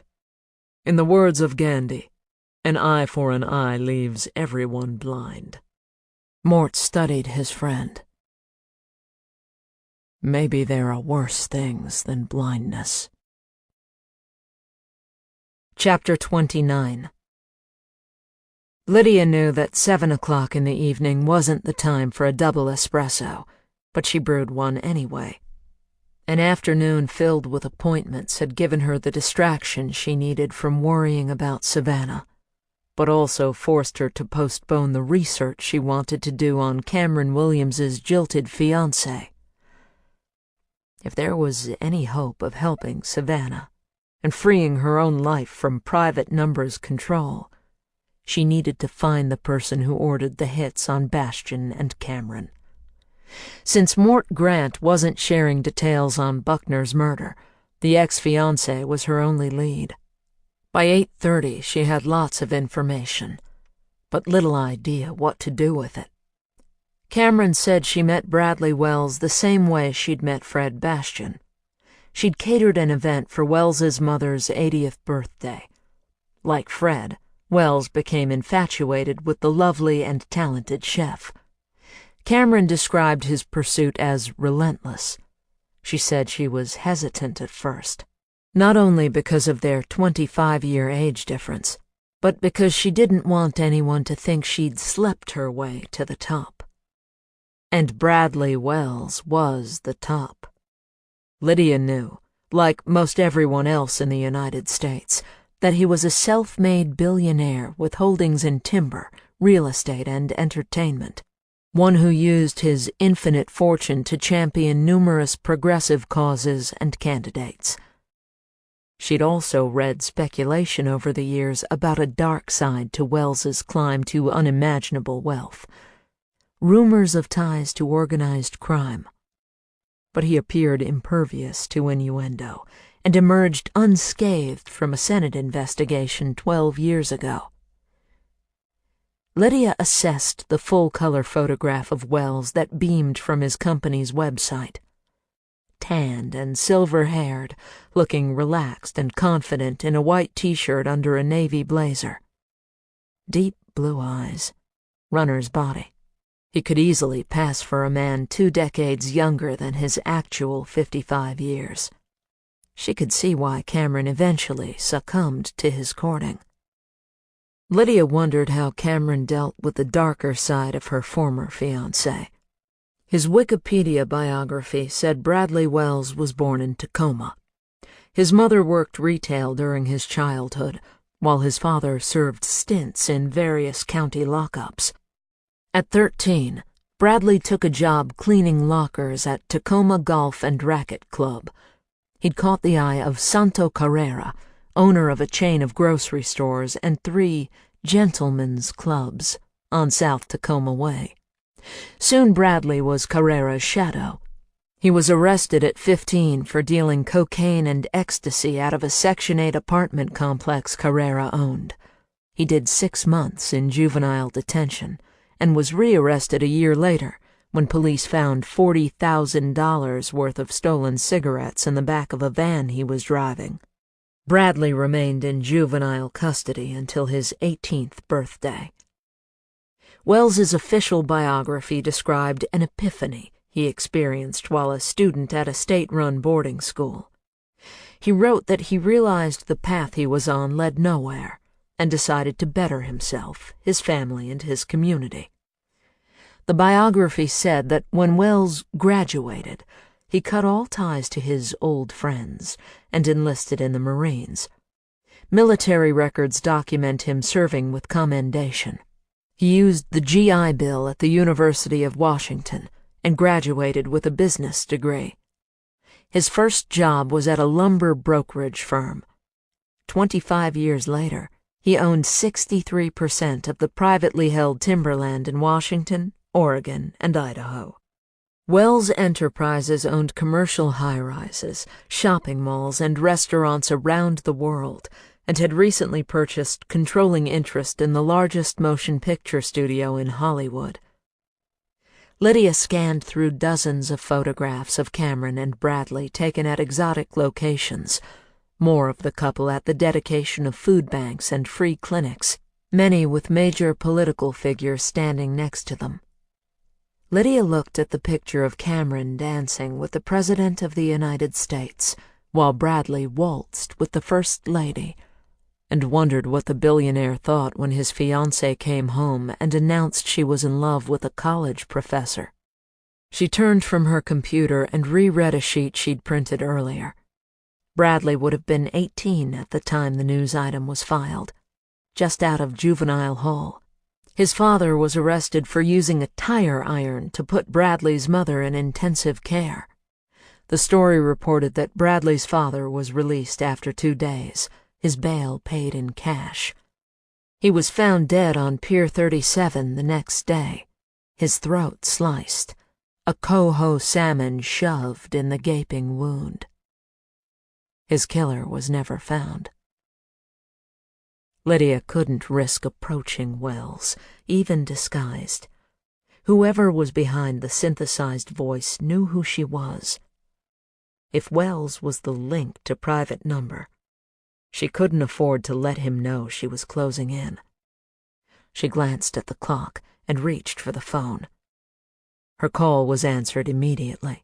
"I see you, Nurse Streckert." "This is Dr. Lydia Corriger. I'm checking on a patient, Savannah Samuels. Is she awake?" "I can't give you any information without a release, Doctor." Lydia was impressed with Streckert's adherence to protocol. "I can put you through to her bay, however." Childress answered on the third ring. He sounded exhausted. "There's been no change. I thought I saw her eyes flutter this afternoon, but the doctors say it's just a reflex." Lydia heard his voice catch. "I just want her to come back to me." "How are you holding up, Dr. Childress?" "You're kind to ask. You know, you're the only one who's stopped by or called to check on her. I appreciate that." Lydia assumed Savannah hadn't told him about their childhood connection. "Do you mind if I ask you a rather personal question, Dr. Childress?" He assured her he didn't. Lydia hoped his fatigue and grief would keep him vulnerable enough to give her the information she needed. "I assume you know Cameron Williams." Childress sounded confused, as though his mind was shifting gears. "You mean Bastion's caterer?" Lydia caught the judgment in his voice. "I was led to believe she was far more than his caterer." He sighed. "That whole business of Bastion proposing, running off to Paris at the end of the semester," his voice hardened. "I'm afraid I know all about it. I was Bastion's right-hand man, remember? Cameron meant nothing to Bastion. Oh, he acted as though he was in love with her, but trust me, she was a means to an end, like everything and everyone who crossed Bastion's path." Lydia thought of the devastated young woman she'd met that morning, lost in her grief. "I'm not following you." "Do you remember me telling you that Bastion had one goal only? The enhancement of his reputation? Well, in academic circles, reputations are built on how much money you bring to the university. Endowed chairs, buildings, research funds. It's all about the money, Dr. Corriger. And Bastion had stumbled onto his own personal mint. Do you know who Cameron was engaged to marry before Bastion set his sights on her?" "No, I don't." Lydia hoped her lie sounded convincing. "Bradley Wells, the man God calls when he's short on cash." "Tell me more." Bastion learned about Cameron's connection when his usual caterer canceled a few days before a party. Dropped Wells's name to assure him she'd secured a reputable replacement. Bastion came to me as soon as he got off the phone. He was as excited as a toddler with a new toy. He originally hoped Cameron would simply introduce him to her wealthy fiancé, and that he'd be able to charm him out of a few $100 million for his research. Childress's voice was cold granite. He met her and changed his plan on the spot. "How so?" "He seduced her. Bastion could be anything he needed to be at any given moment. His plan was to lure her away from Wells, secure the ability to publicly humiliate one of the richest men in the world." "What would he gain by that? Wells had the money, not Cameron." Lydia needed to keep him talking. "Bastion had no plans of marrying the poor girl, not for 1 minute. You can imagine Wells's reaction. He confronted Fred the day after Cameron broke it off with him, threatened to ruin him if he continued the romance. Fred suggested they work something out. He offered to end things with Cameron if Wells agreed to become his personal patron. You can't be serious. She knew he wanted to tell more. Fred Bastian was always serious when it came to his status. Having access to the personal vault of Bradley Wells would propel him into a scholastic stratosphere unheard of since the Renaissance. He'd never have to beg for federal grants again. He'd be an academic god. What did Wells say? He was furious. Bastian let me listen to a few conversations on speakerphone. Wells said he'd see him in hell first. Childress let out a sour chuckle. Turns out Bastian, indeed, got there first. Funny how things work out. Yes, it is, Lydia said. If Wells rejected him, why did Bastian continue his charade with Cameron? Cameron told Bastian about some land deal Wells was trying to put together with the university. Bastian didn't share the details with me, but he thought there could be enough dirt there that Wells might be willing to cut a deal. Bastian told me he was going to see how the whole thing played out. Until that time, he continued using Cameron, hoping to get more information, all the while leading her to believe they had a future together. I'm beginning to understand your hatred for the man. Lydia sensed Childress had no more to add. Do give my regards to Savannah when she wakes up, will you? Tell her I'll be by to see her soon. Her hand hadn't left the receiver when her phone rang. An icy mix of anger and fear stabbed behind her heart. She breathed deep and willed herself calm when the caller ID revealed it was the Seattle Police Department calling. She answered with a pleasant voice. Lydia, it's Mort Grant calling. The detective's tone was warm but professional. I hope I'm not calling too late. Not at all. Lydia was surprised she enjoyed hearing his voice. Have you thought about my offer? I've given you a lot of thought since our last meeting. I need to be down in Olympia tomorrow. Could we have lunch? She felt a spark of promise. I have patience all day, but I could open an hour at noon, if that works. I'll make it work, Lydia. I'll be at your office then. He wished her a good evening and ended the call. She needed a plan. Mort provided access to resources she'd need to unmask Private Number's true identity, but she couldn't allow his investigation into Buckner's murder to lead him to Bastian. She had a sense of Mort's skills as a detective. If he came to view Bastian's death as anything other than the heart attack it was assumed to be, she ran the risk of spending the rest of her life in prison. Lydia's concern inched toward anxiety. Savannah's suicide attempt drained her. Her inability to help the woman she'd once sacrificed so much to save stripped away the confidence and sense of power she'd tricked herself into believing she possessed. She had to reinvigorate herself. The thought of exercising raced across her mind, but her whole body ached. She looked at her bonsai and knew her hands were too unsteady for intricate work. Her left thumb began to twitch. Lydia closed her eyes, and the image of a double-edged razor exploded into her consciousness. A flicker of hope stuttered as she headed toward her bathroom. Chapter 30. It's nearly midnight, Dad. Robbie sounded half asleep. This about Allie? Mort could hear Claire's dusky French accent in the background, asking her husband what was wrong. Oh, for crying out loud, I'm sorry, Robbie. Mort grimaced at the clock. I didn't even think. Go back to bed. It's nothing to do with Allie. It's about that shooter your guy tried to hire. Listen, tell Claire I'm sorry. Call me when you get a chance." Robbie coughed the sleep out of his throat. "You home? Let me get downstairs." He hung up.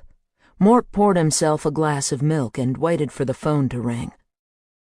"Robbie?" he answered when he picked up. "You sure you want to do this now?" "I'm fine, Dad." His son sounded wide awake. "Claire and the girls are all tucked in. What do you have?" Mort opened the file he'd brought home. "I checked into Martin's story about the good-looking shooter who turned him in. I got nothing from Miami or South Florida. Nobody down there has any case involving a gorgeous contract gun." "So it was just a coincidence?" Robbie's disappointment came through loud and clear. "Holloway's hooker had nothing in common with Martin's assassin. Man, I thought I was onto something." "Hold on a minute." Mort smiled. "I'm not calling you empty-handed." "I knew it!" Robbie let out a war whoop. "Let me have it." "I widened my search. Beyond Florida. Beyond hookers and shooters. I put the word out that I was looking for unaccounted-for female witnesses to deaths, like your mystery woman in Holloway's case. I mean, where the hell is she? I looked for cases where someone dies and folks swear they saw the deceased with some woman right before they ended up dead, but nobody can find the missing female," Robbie said, interrupting. "That's brilliant, Dad." "I got several hits, no pun intended. 3 of them might interest you." Mort referred to the notes in his file. "Dahlia Fianelli. Name ring a bell?" "You bet," Robbie answered. "California. About 2 years ago. Arrested for human smuggling. Her attorney got her out on bail and she went right back into business. But a shipment goes bad, and 91 Chinese, mostly women, die in a closed container truck left in some desert canyon. Man, I salivated over that story. That was some top-notch reporting. Didn't the police track her to Sicily?" "You got it. Said she was visiting family, but decided to extend her stay when she realized Italian extradition laws forbid sending anyone back if capital punishment is an option. California authorities' hands were tied." "She turned up dead, though. I remember the stories about divine intervention." "Maybe not so divine," Mort said. "Dahlia drowned when her fishing boat hit a reef and sank. At least 7 people who saw Dahlia charter that fishing boat swear the captain was a woman." "Let me guess. The captain's body's never been found." "Bingo," Mort said.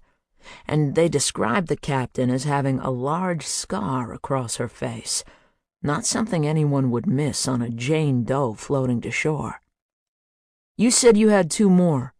Mort heard his son clicking computer keys. 9 months before Dahlia's boat went down. You remember Jeremiah Valshin's suicide? The CEO of that chemical company with the plant down in Brazil? The one that exploded and killed, was it 3,000 villagers? That's the guy. The government wanted to indict him on criminal charges, saying he deliberately placed the plant in Brazil to avoid safety measures that would cost his company a bundle if he built it in the U.S. I also recall the Senate backpedaling, saying U.S. investments would be hampered if they set the precedent of a CEO being held criminally responsible for activities outside the country. Valshan got a pass. But maybe his conscience got the better of him. Didn't he hang himself? He did. I remember thinking at the time, a guy who's got stones big enough to become top exec in a company that size doesn't off himself. It turns out our guy Valshan went to dinner that night with a woman. Took her to his favorite restaurant in Boston.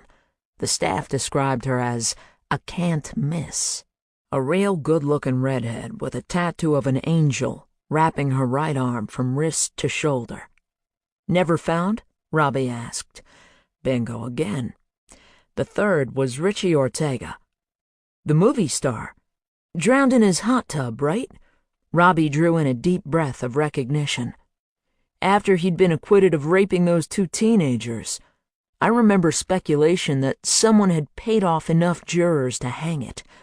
Judge declared a mistrial, and the prosecutor decided not to refile despite other girls swearing Richie'd pulled the same thing with them.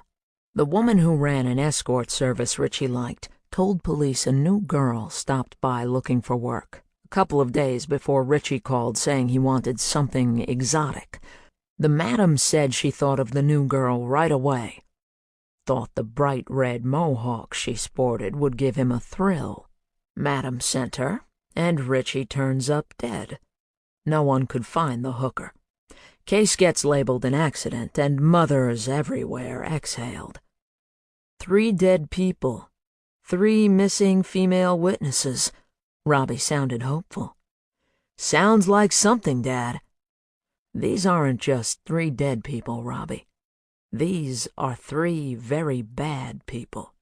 People who skated through the system, got away with rape and murder on a horrific scale. Mort's voice was firm. And these aren't just female witnesses either. Each had some physical feature that made people take notice. Martin said his shooter, Graham, had a tattoo of a heart and dagger. Mort heard Robbie flipping paper. Holloway's hooker was described as having a port wine stain across her neck. Enough to send the cops looking for something specific, if they wanted to look at all. Mort tapped his pen against the counter. The shooter in Miami threw your guy, what was his name? Martin. Yeah, Mort said. The shooter threw Martin straight to the cops when she learned he was a no-good husband looking to off his wife. His target wasn't bad enough for her. What's your point? Mort blew out a long breath. You're looking at a vigilante, Robbie. This woman sees herself as a righter of wrongs. Robbie was quiet for a moment. If you're right, I can think of a lot of people who'd give her a parade for taking those people out. And that's exactly why people like her are so dangerous. Mort remembered his conversation with Larry. Sounds like my Holloway story just got a little bigger. Mort flipped the file closed. Can you handle it? Robbie laughed. I always do, Dad. Now, let me get to bed. You've given me a full agenda for tomorrow. Will you do me a favor? Name it. Find out how Martin contacted the shooter. Let me know. Mort hung up the phone, drank his milk, and climbed the stairs to his empty bed. Mickey Petty was sitting in his office when he got to work at 7 the next morning.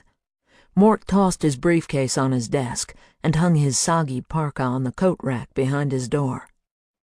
Jimmy see you yet? Mickey laughed, and the rain outside Mort's window lost its dreary power. I figured I'd beat him in. You got some time for me?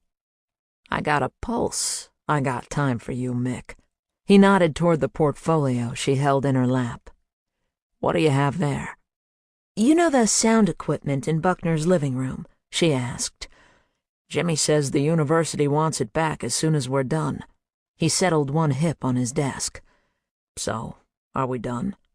Mickey held his gaze and slowly shook her head. Not by a long shot. Mickey could sniff out a grain of sand in a blinding snowstorm. Before Mort could ask what she'd found, his attention was pulled to the sight of Jim Davila walking down the corridor, Bruiser lumbering by his side.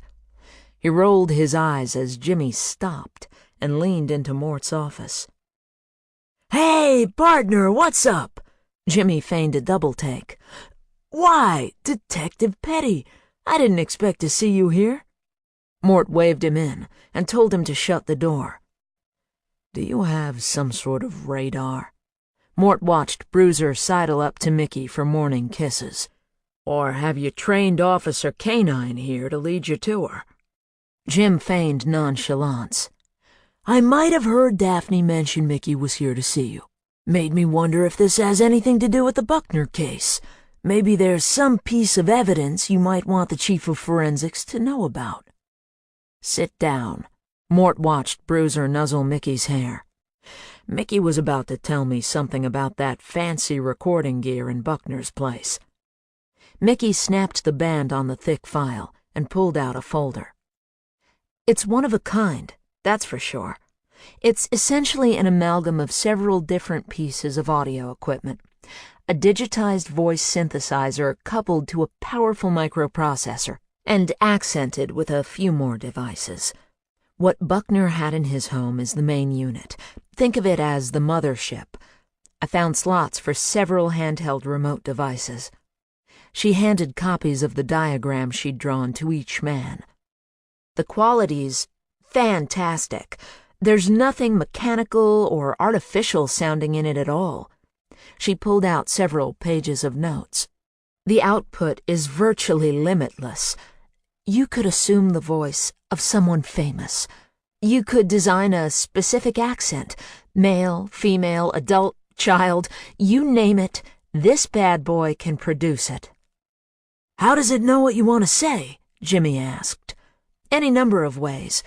You could type something on a keyboard, and the machine will read it. Or you could speak directly into a microphone, and it will reproduce your words in whatever voice you choose. It'll capture anything digital. Mickey's excitement over her discovery was obvious. There are also keys for commonly used words and phrases. A simple touch, and the machine will speak. There's even a scanner where you can insert something printed and have it read to you. This thing could